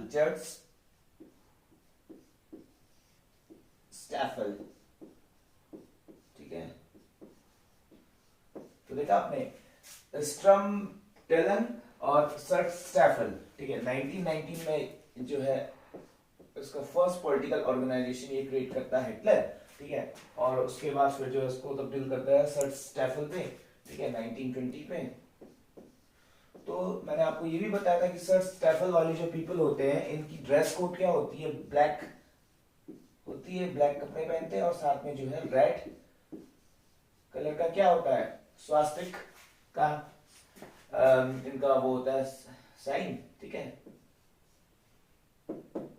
तो अब देखिए ये जो 29 जून 1934 की जो रोंगटे खड़े कर देने वाला जो कांड होता है ना, तो उसको कौन अंजाम देते हैं, उसको यही लोग अंजाम देते हैं। ठीक है, होता ये है कि इसके जो कुछ ग्रुप ऑफ मेंबर्स बढ़ते जाते हैं ना विद द टाइम, 1920 और 1934, तो इसमें जो है इनके मेंबर्स बढ़ते जाते हैं और कुछ मेंबर्स जो है डिससेटिस्फाइड भी रहते हैं, हिटलर से नाराज भी हो जाते हैं, ठीक है। तो वो मेंबर जो हिटलर से नाराज हो जाते हैं, तो उनको जो लॉयल मेंबर होते हैं ना इसके एसएस के, यानी कि सर्च स्टैफल के, तो वो लोग क्या करते हैं, उनको रास्ते से साफ कर देते हैं, उनको मार देते हैं, उनकी हत्या कर देते हैं, ठीक है। तो इसी प्रकार की एक हत्या हमें यहाँ पे देखने को मिलती है 29 जून 1934 को। होता ये है कि इसी ग्रुप का एक मेंबर होता है जिसका नाम है अर्नस्ट रोहम, ठीक है। तो ये वो मेंबर होता है जिसकी सामत आई होती है, ठीक है। तो इसके अच्छे दिन नहीं चल रहे होते, तो शायद ऐसी कुछ कह सकते हैं। तो 29 जून 1934 शाम के करीबन 7-8 बजे होंगे। सो ये जो बंदा है बहुत दिनों से, ये जो इसकी आर्मी होती ना, खुद इसका एक पार्ट होता है सर्च स्टैफल, लेकिन जो है आपस में ये जो है अदर मेंबर्स से बोलता है, जो उसके लॉयल होते हैं ना, हिटलर के जो भी लॉयल मेंबर्स होते हैं, उनके कानों तक ये बात पहुंच जाती है कि ये ऐसा चाहता है कि मैं जो है हिटलर को रास्ते से साफ कर दूंगा, मुझे उसके लक्षण ठीक नहीं लगते हैं, मुझे उसकी बातें ठीक नहीं लगती हैं, ठीक है। और जो जो भी वो कहता है, मुझे मतलब उसकी बातें बिल्कुल पसंद नहीं है, ठीक है। और मुझे लगता है अगर ऐसी कुछ चलेगा तो आने वाले कुछ टाइम पे वो जो है हमें भी साफ करवा लेगा रास्ते से, कि जिस तरीके से उसने मास मर्डरिंग अलाउ कर दी थी ना, देश में चारों तरफ हत्या हत्या ही हत्या, मतलब बच्चों को मारना, इनको मारना, जो कुछ भी उसकी बातें नहीं सुनते थे, जो भी उसके विचार से मतभेद रखते थे, तो उन सबको जो है वो मरवा देता था, ठीक है। तो यानी उनकी हत्या करवा देता था। तो उसी तरीके से ये कुछ भी सोचने लगता है, और ये जो बोलता है कि जो है मैं उसके अगेंस्ट जाऊंगा, और जिस पॉइंट पे ये बोल देता है मैं उसके अगेंस्ट जाऊंगा, तो उसी पॉइंट से हिटलर की आंखों में आ जाता है, और हिटलर जो है अपने इन ग्रुप को बोलता है, ठीक है, कि देख लो अपने हिसाब से जो कर सकते हो। तो ये होता क्या है, इसको जो है इसकी ना इसको की हत्या करवा देते हैं, और हत्या करवाने से पहले ना इसको जो है रोड में नंगा दौड़ाया जाता है, पूरे कपड़े उतार के इसको मतलब अच्छे से बेइज्जती करवाई जाती है इसकी, ठीक है। क्योंकि जो है तानाशाही तो चल ही रही होती है, हिटलर तो डिक्टेटर होता ही है।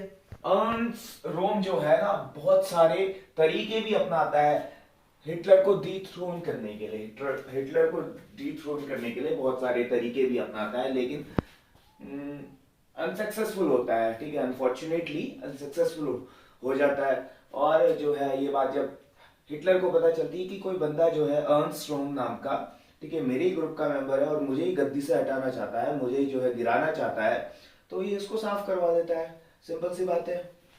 तो लोगों के सामने इसके पूरे कपड़े उतरवा के इसको नंगा कर देता है, और रोड में जो है दौड़ाता है, ये अपनी जान की रहम की भीख मांग रहा होता है, जान की भीख मांग रहा होता है, लेकिन फिर भी जो है इसको, ये जो पीपल होते हैं ना बड़े खतरनाक होते हैं, ठीक है, ब्लैक प्लस और रेड, ब्लैक प्लस रेड वाले, ठीक है, सर्च स्टैफल, ठीक है। सो ये अपनी जान की भीख मांग रहा होता है, लेकिन फिर भी कहाँ मानते हैं, और जो है क्योंकि एक बार जो है हिटलर की आंखों में खटक गया तो भाई गया। और इस इंसिडेंट को नाम दिया गया है इतिहास ने famous night of long knives, ठीक है, famous night of long knives. तो गाइस काफी खतरनाक होता है Hitler, famous night of long knives, ठीक है। तो इसकी निर्मम हत्या करवा दी जाती है, चाकू वाकू मार मूर के जो है इसको, मतलब इसका जो सीन था, अगर वो दृश्य अगर देखा हो किसी ने, ठीक है, तो मतलब काफी निर्मम हत्या कर दी जाती है इसकी, अर्नस्ट रोम की, ठीक है। दौड़ा के इसको, नंगा दौड़ा के इसको जो है इसका कत्लेआम कर दिया जाता है पूरी पब्लिक के सामने, ठीक है। सो इस तरीके का जो है व्यक्ति होता है हिटलर। अब आप लगा सकते हैं। अब वक्त की घड़ी में थोड़ा सा आगे बढ़ते हैं। अब मैंने बताया था कि जो जर्मनी का उस समय प्रेसिडेंट थे हिंडनसबर्ग, ठीक है, काफी बड़े हो चुके थे, जिन्होंने हिटलर को चांसलर बनाया था, हिंडनसबर्ग, ठीक है। तो हिंडनसबर्ग की जो है डेथ हो जाती है, हिंडनसबर्ग की डेथ हो जाती है 2 अगस्त को, ठीक है। अब 2 अगस्त को ये भी चल बसते हैं हिंडन्सबर्ग, ठीक है, जो कि हिटलर को गद्दी में बिठाते हैं जर्मनी की। तो ये कुछ था, ठीक है, जो मेन यहाँ पे अभी तक था हिंडन्सबर्ग। अब इनकी डेथ हो जाती है। अब जो है हिटलर जो है फुल चौड़ में आ जाता है, ठीक है, मतलब एकदम सिर्फ इसका जो है सिर्फ और सिर्फ इसी की हुकूमत चलती है पूरी जर्मनी में, ठीक है। अब यहाँ से जो डिक्टेटर वाला जो शब्द है ना, तो यहाँ से जो है स्टार्ट हो जाता है बढ़िया करके एकदम से सारी डिक्टेटरशिप जो यहाँ से इसकी दिखने लग जाती है। अब जो है धीरे धीरे करके ये जो है नेबरिंग कंट्रीज जो है जो पहले, ठीक है, 1919 में जो ट्रीटी ऑफ वर्साइल्स थी उसके तहत जो भी कंट्रीज, जो भी टेरिटरीज, ठीक है, सीज कर दी गई थी जर्मनी से, वो उन सबको ना ही फिर से सीज मतलब अपनी तरफ खींचने लगता है, अटैक करता है, इन्वेट करता है और जो है अपनी टेरिटरी में मिला लेता है। तो जैसे पोलैंड हो गया और भी बहुत सारी टेरिटरीज है, उसको अपने अंदर ये मिला लेता है। और साथ पे जो है अपने इस ग्रुप के हेल्प से ये ज्यूस जो पीपल होते हैं ना, क्योंकि कत्लेआम वाली जो बात चल रही है, तो यहाँ से जो है इनकी मैसिव किलिंग में जो है इनको मारना काटना शुरू कर दिया जाता है, क्योंकि अब उसके पास रियल पावर होती है। उस समय तो ये सब सोच रहा होता है ना पहले कि मैं ऐसा करूंगा, इनकी आंखों में खटका होता है, लेकिन अब ये अपने काम को अंजाम देता है, ठीक है। तो ज्यूस जो होते हैं सबसे पहले क्या करता है, इनके पॉलिटिकल राइट्स, पॉलिटिकल और civil rights, political and civil rights, ठीक है, political and civil rights of Jews इनसे छीन लेता है, ज्यूस से, ठीक है। इनको ना ही कोई वोट करने का अधिकार, ना ही इलेक्शन का अधिकार, एक तरफ से जो है मतलब पूरा बदहाल स्थिति कर देता है ज्यूस की, ठीक है। और साथ में सब कम्युनिस्ट पीपल ऑल्सो, जो कम्युनिस्ट विचारधारा रखते हैं उनकी भी, ठीक है। तो अब जब ये हिंडन्सबर्ग की डेथ होती है 2 अगस्त पे, तो अब जो है जितने भी मिलिट्री लीडर्स होते हैं उस समय, तो वो ये डिसाइड करते हैं कि जो हिटलर है, हिटलर के पास जो है हम प्रेसिडेंसी मैटर्स, ठीक है, और साथ में जो है 2 अगस्त 1934, ठीक है। तो 2 अगस्त 1934 को हिंडन्सबर्ग की डेथ हो जाती है। तो होता क्या है कि जो मिलिट्री लीडर्स होते हैं, they agreed to combine presidency and chancellorship into one position, ठीक है, प्रेसिडेंसी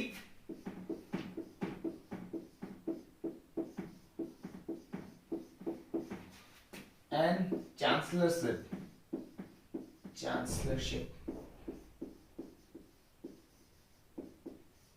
ठीक है। अब चांसलरशिप जो है, चांसलर तो ये होता ही है, ठीक है, ये अनुमति दे देता है, हिंडन्सबर्ग जो है इसको चांसलर बना देता है जर्मनी का।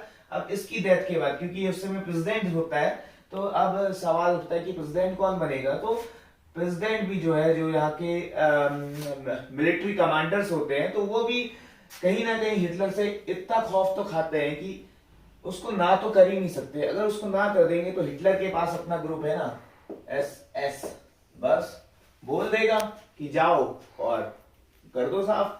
तो भाई जो जितने भी मिलिट्री लीडर्स हैं उनको भी तो अपनी जान की परवाह है ना। तो इसलिए जो है इसको जो है प्रेसिडेंट घोषित कर देते हैं मिलिट्री लीडर्स, ठीक है। और चांसलरशिप तो ऑलरेडी होती ही है उसके पास। अब देखिए यहाँ पे जब दोनों चीज इसके पास है, both the things in one hand, ठीक है, किसके हाथ में आ जाती है, हिटलर, एडोल्फ हिटलर। जब हिटलर के हाथ में प्रेसिडेंसी यानी कि प्रेसिडेंट भी हो जाता है और चांसलर भी हो जाता है, तो सर्च सैफल जो होती है, search सैफल,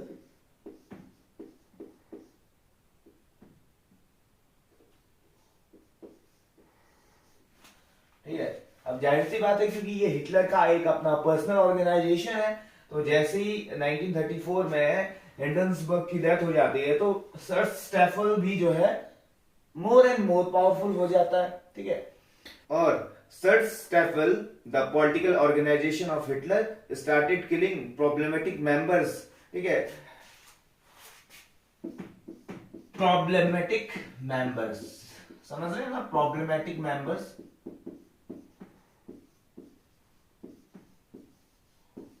And all those persons who stood against Hitler, ठीक है, तो इन सबको क्या है, मरवा देता है। मतलब अब तो जो है मार धाड़ दुगनी स्पीड से शुरू हो जाती है, ठीक है, चारों तरफ जो है तहलका मच जाता है, ठीक है, मतलब एक आदमखोर जैसे एक टाइगर होता है ना, तो वैसे ही आदमखोर बन जाता है हिटलर। ठीक है, जिसको चाहो उसको उड़ा दो, जिसको चाहो उसको मारो, तो ये वाला सीन होता है। सो 2 अगस्त 1934 को हिंड्सबर्ग की डेथ हो जाती है, the then president of the German state. ठीक है, सो इसका फायदा मिलता है हिटलर को। चांसलर तो ये होता ही है, ठीक है, प्रेसिडेंट इसको बना दिया जाता है, और साथ में जो है ये चीफ कमांडर भी बन जाता है of all the arm forces, that is army, navy and air force. ठीक है, अब आप देख रहे हैं कि इसके पास जो है 3 पावर है, 3 पावर एक सिंगल पर्सन के हाथ में। तो आप सोच सकते हैं कि कितना पावरफुल हो जाएगा, कितना खतरनाक हो जाएगा। ठीक है, और यहीं से जो है इसकी डिक्टेटरशिप जो है, असली डिक्टेटरशिप जो है यहाँ से देखने के लिए मिलती है। और जो है फिर अपने आसपास की जितनी भी कंट्रीज है उनको इन्वेट करना ही शुरू कर देता है। ये पोलैंड पे अटैक करता है, ये ऑस्ट्रिया पे अटैक करता है। ठीक है, तो जितनी भी सारी कंट्रीज हैं जो ट्रीटी ऑफ वर्साइल्स 1919 में समझौते पे जो है इसको देनी पड़ी थी, अपनी सारी टेरिटरीज जो है उनको देनी पड़ी थी, तो उन सबको है वापस खींच लेता है, उन सबको जो है वापस कब्जा लेता है। और इसकी जो यही जो चीज है ना, ये जो डिक्टेटरशिप आ जाती है 1934 में इसके पास, तो यही चीज जो है बर्थ देती है किस चीज को, वर्ल्ड वॉर 2 का कारण बनती है। ठीक है, तो वर्ल्ड वॉर 2 का कारण बेसिकली जो अल्टीमेट जो इमीडिएट फैक्टर होता है उसका, वो होता है पोलैंड का इन्वेजन। ठीक है, अगर आप पोलैंड की ज्योग्राफिकल लोकेशन देखेंगे तो पोलैंड जो है जर्मनी से बिल्कुल जर्मनी के ईस्ट में आप देखेंगे तो पोलैंड आपको दिखेगा। ठीक है, पोलैंड पे जो है एक ये ना मतलब काफी चालू होता है हिटलर। ठीक है, काफी जो है डिप्लोमेटिक तरीके से खेलता है। ठीक है, तो ये क्या करता है, एक फेक न्यूज जो है यहाँ पे चलवा देता है। फेक न्यूज का एक फेक पूरा काम ही कर देता है, क्योंकि पूरी पावर इसके हाथ में है। तो ये क्या करता है कि पोलैंड, ठीक है, नहीं, जर्मनी का एक रेडियो स्टेशन होता है। ठीक है, तो रेडियो स्टेशन पे जो है झूठी खबर फैला देता है कि पोलैंड की आर्मी ने वहां पर उस जर्मन रेडियो स्टेशन पे अटैक किया। ठीक है, झूठी खबर, फेक न्यूज। ठीक है, अटैक किया, तो इसके बदले में अब क्या होगा कि कोई इसको ये नहीं थोप सकता कि तुम जो है तुम गलत कर रहे हो, तो ये कह सकता है कि हम तो बदले में कर रहे हैं, हम बदला ले रहे हैं, क्योंकि पोलैंड ने हमारी रेडियो स्टेशन पे क्यों अटैक किया, तो इस चीज के लिए हम जो है अब पोलैंड को इन्वेट करेंगे। तो ये अपना रीजन भी तैयार रखता है। ठीक है, और इसका ये पोलैंड का इन्वेजन ही जो है इमीडिएट फैक्टर होता है वर्ल्ड वॉर 2 का। तो आपने देखा कि वर्ल्ड वॉर 2 स्टार्ट हो जाता है। ठीक है, और वर्ल्ड वॉर 2 स्टार्ट होने से पहले 1936 में, ठीक है, 1936 में एक इंपॉर्टेंट इवेंट ये होता है इसके वहां पे, बर्लिन ओलंपिक्स। ठीक है, बर्लिन ओलंपिक्स,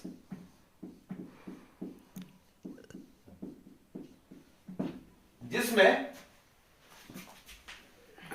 जितने भी ज्यूज एथलीट्स होते हैं,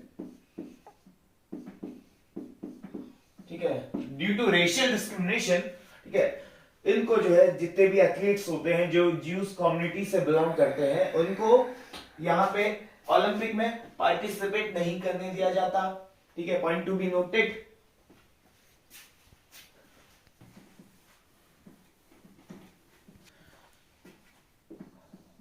अब ये हिटलर जो है, क्योंकि इसके पास पावर होती है, ये सुप्रीम कमांडर होता है of all the arm forces, तो ये जो है गैस्टापो, एक पुलिस होती है, इसका फॉर्मेशन करता है। ठीक है, इसका फुल फॉर्म होता है जिहान स्टेट्स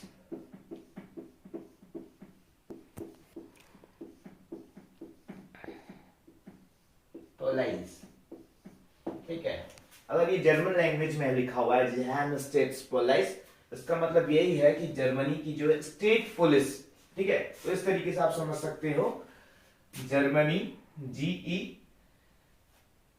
एस से हो जाएगा स्टेट्स, ठीक है, स्टेट्स, और पीओ से हो जाएगा पोलाइस। German states पोलाइस। सो ये जो है गैस्टापो, ये भी एक इंपॉर्टेंट पॉइंट बन जाता है from the exam point of view. ठीक है, सो ये जो फॉर्मेशन होती है हिटलर करता है। ठीक है, it is a kind of police services. So it is a kind of state police. So ये जो है सेक्रेट स्टेट पुलिस होती है। ठीक है, और जो मैंने आपको बताया था इसकी पॉलिटिकल ऑर्गेनाइजेशन जो है एसएस। ठीक है,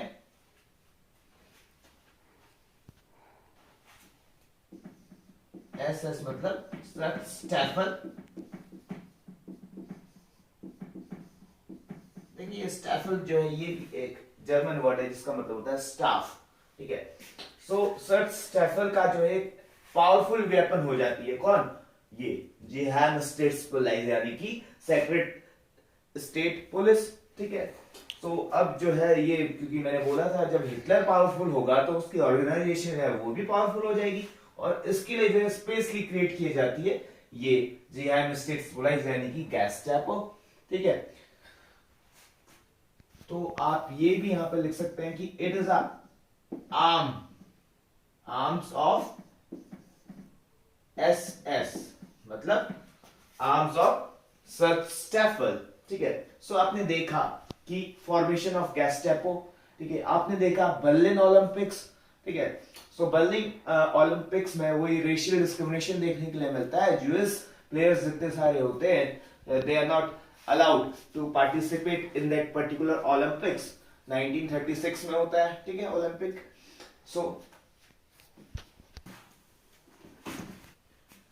सो मार्च 1936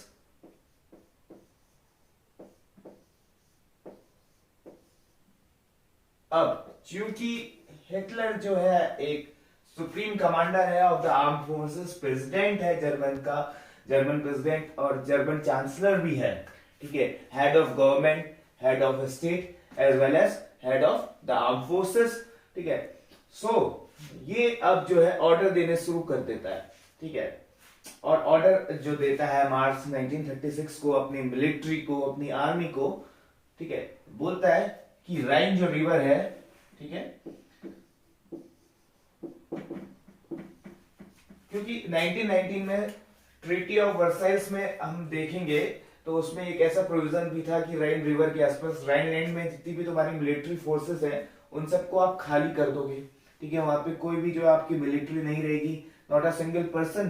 ठीक है, तो यहाँ पे जो राइन लैंड होता है, ठीक है, तो वहां पे जो है आप अपनी आर्मी को डिप्लॉय करेंगे। अब ये वाले इसमें जो है हिटलर जो है यहाँ पे ऑर्डर करता है। ठीक है, मिलिटेंट्स जो है अपनी आर्मी जो है यहाँ पे इकट्ठी कर देता है। क्यों? क्योंकि इसके दिमाग में पूरा मैप चल रहा होता है ना कि वर्ल्ड वॉर 2 हम करेंगे, और जर्मनी की जो खोई हुई रेपुटेशन है वर्ल्ड वॉर फर्स्ट में, जो भी दिक्कतें झेलनी पड़ी थी जर्मनी को, ठीक है, जो कुछ सुनने को मिला जर्मन पीपल्स को, जितनी भी जाने गई जर्मनी वालों की, तो वो चीज जो है हम उसका खोया हुआ नूर वापस लेके आएंगे। ठीक है, ये इसके अंदर एक जज्बा था, एक जुनून था। ठीक है, तो ये इसके माइंड में पूरा चल रहा था ना यहाँ पे, क्योंकि ये जो है इसका काफी मजबूत था, और जिसका ये मजबूत होता है ना तो वो कुछ भी कर सकता है। सो मार्च 1936 को लेफ्ट बैंक ऑफ राइनलैंड, ठीक है, राइन रिवर की जो लेफ्ट बैंक है उस साइड पे जो है अपनी आर्मी को डिप्लॉय कर देता है, काफी बिग अमाउंट पे। ठीक है, क्योंकि मैंने आपको बताया था कुछ टाइम पहले ही जो है इसने जो है आर्मी में अपनी भर्ती करवाई थी। ठीक है, और बहुत सारे जो है आर्मी में इसने अपने मिलिटेंट्स जो है उनका जो है सिलेक्शन करवाया था। क्यों? वो इसी दिन का वेट कर रहा था कि मैं जो है एक बड़ी सी आर्मी लेके जो है अटैक करूंगा उन सारी कंट्रीज पे जिन्होंने हमारी कंट्रीज को नीचा दिखाया। ठीक है, France, England, all the allied power countries, all the allied countries जो सारी एक साथ थी और जिन्होंने मिलके हमारी कंट्री को हराया। ठीक है, तो उनसे बदला लेने के लिए जो है अब ये खेल खेलने लग गया था, इसने अपनी सारी स्ट्रेटेजी अपनाने लग गया धीरे धीरे। तो ठीक है, 2 साल बाद ही 1938 में, ठीक है, क्योंकि माइंड में तो पूरा मैप चल ही रहा था इसके। ठीक है, सो क्योंकि ऑस्ट्रिया को जो है ऑस्ट्रिया भी देना पड़ा था ना इसने वर्ल्ड वॉर फर्स्ट में, ठीक है। सो 1919 में जो ट्रीटी ऑफ वर्साइल्स होती है उसमें जो है ऑस्ट्रिया, ठीक है, ऑस्ट्रिया को भी इनको देना पड़ता है, ठीक है। सो अब ये क्या करता है, इसके माइंड में जो अच्छा वाला मैप घूम रहा होता है, ये सोचता है कि यार इस बार जो है आसानी से नहीं लड़ेंगे हम, ठीक है, इस बार थोड़ा सा बढ़िया करके एकदम दिमाग लगा के पावर लगा के खेलेंगे और सीधा चेकमेट कर देंगे, ठीक है। तो 1938 में ठीक 2 साल बाद मार्च 1938 आप बोल लीजिए, ठीक है। सो इसमें ये क्या करता है, अलायंस बना लेता है, ठीक है, किसके संग। अब जैसे कि इसने देखा था पिछले बार जो है हमने जो अलायंस अलाइड कंट्रीज थी उन्होंने मिल के जो है हमें हराया, तो इस बार मैं भी ऐसे ही करूंगा, मैं जितनी भी कंट्रीज है उनके संग एक गुट बना लूंगा, अलायंस बना लूंगा। तो ये इटली, ठीक है, और जापान, इन दोनों कंट्रीज को अपने अंदर मतलब अपने साथ मिला लेता है, ठीक है, अलायंस बना लेता है इटली और जापान। तो इटली और जापान के संग मिलके अलायंस बना लेता है और एकदम सिक्योर हो जाता है, ठीक है। इटली का रूलर कौन होता है, पॉलिटिकल रूलर? मुसोलिनी, ठीक है, बेनिटो मुसोलिनी, ठीक है। सो ये जो इटली के संग जो अलायंस बनाता है, इनके संग एक समझौता करता है, उसे बोलते हैं पैक्ट ऑफ स्टील, ठीक है, पैक्ट ऑफ स्टील,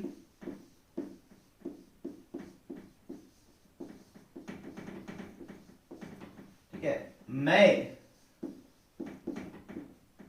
1939, ठीक है। आप धीरे धीरे डेट देखिए ना, वर्ल्ड वॉर 2 जब स्टार्ट होता है ना, बेहद करीब है, कुछ महीने ही दूर है वर्ल्ड वॉर 2, ठीक है। तो इटली और जापान को अपने साथ मिला लेता है, ठीक है। उसके बाद एक दो चीजें और करता है, ये 19 मई, इसकी एग्जैक्ट डेट है 19 मई, 19 मई को ये होता है। और हाँ, 19 मई से पहले यानी कि 1 मई को सोवियत यूनियन के साथ,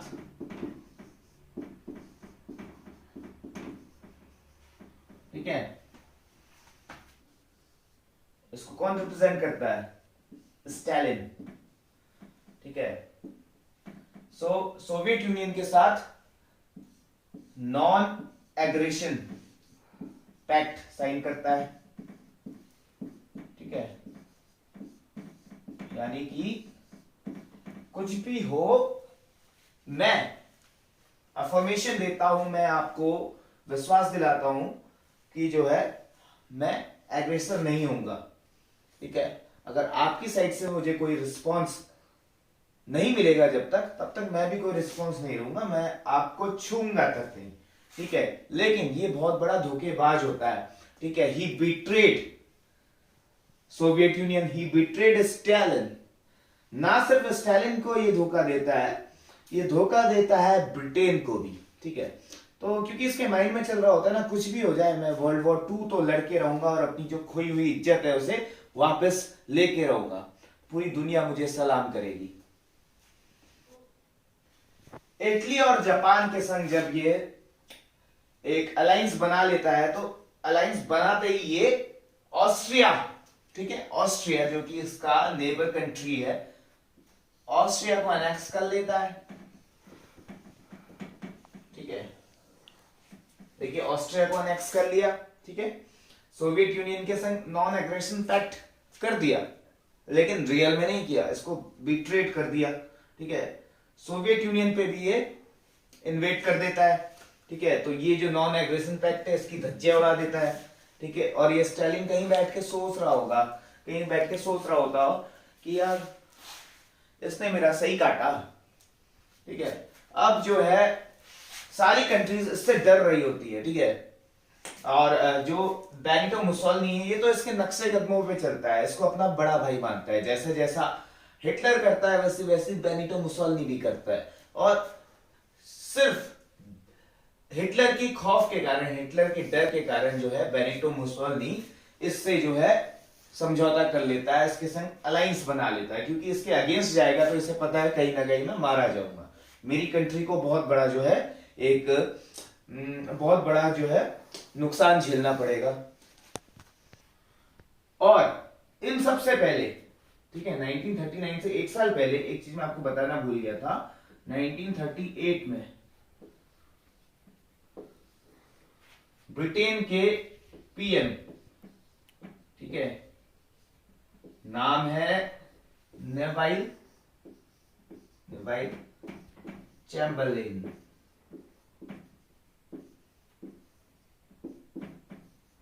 तो ये जो है हिटलर से इतना डर जाते हैं कि हिटलर के शहर म्यूनिच जाते हैं, ठीक है, और वहां जाके उनके हाथ पैर पकड़ के, हाथ पैर जोड़ के जो है बोलते हैं मुझे करो माफ, और जो है उनसे एग्रीमेंट करके आते हैं, ठीक है। तो उनको दिलासा दिलाते हैं, उनको जो कुछ भी बोलते हैं कि तुम्हें ये चाहिए हम ये दे देंगे, वो चाहिए वो दे देंगे, बस जो है तुम अटैक मत करना हमारी कंट्री पे, ठीक है। तो ये बोलते हैं कोई नहीं, कंधे पे हाथ रखते हैं। नेवाइल चैम्बरलेन यानी कि ब्रिटेन पीएम के कंधे पे हाथ रखते हैं, बोलते कोई बात नहीं, इट्स ओके, आपने कहा और हम आपकी बात ना माने, ऐसा हो सकता है, ठीक है। तो यहां पे जो है ये म्यूनिच एग्रीमेंट कर लेते हैं, ठीक है। मैंने बोला कि बहुत ही बड़ा धोखेबाज होता है, इसकी भोली शकल पे कभी मत जाना।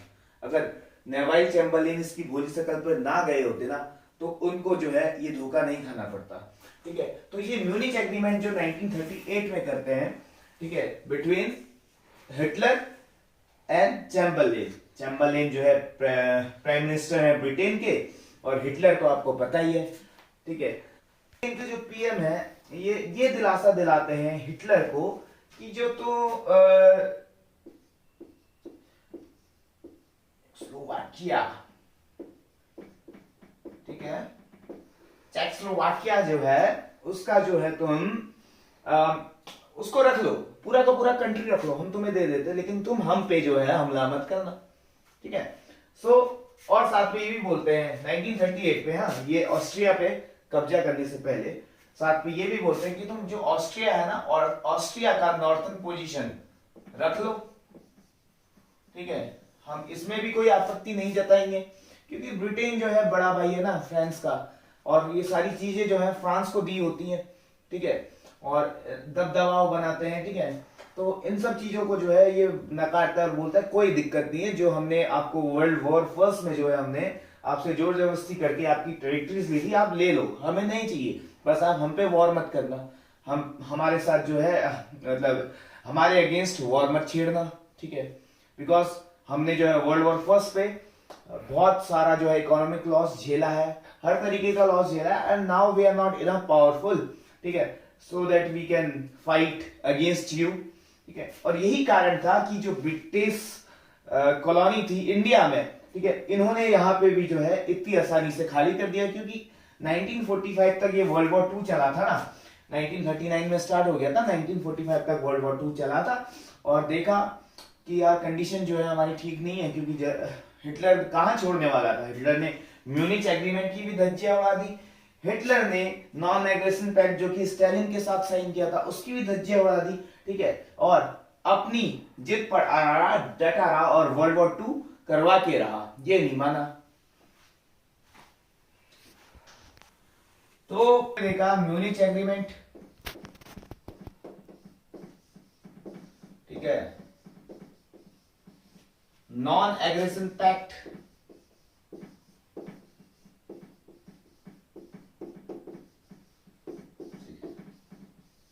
तो ये जो दोनों इसने एक टाइप के एग्रीमेंट किए थे, एक टाइप का समझौता किया था।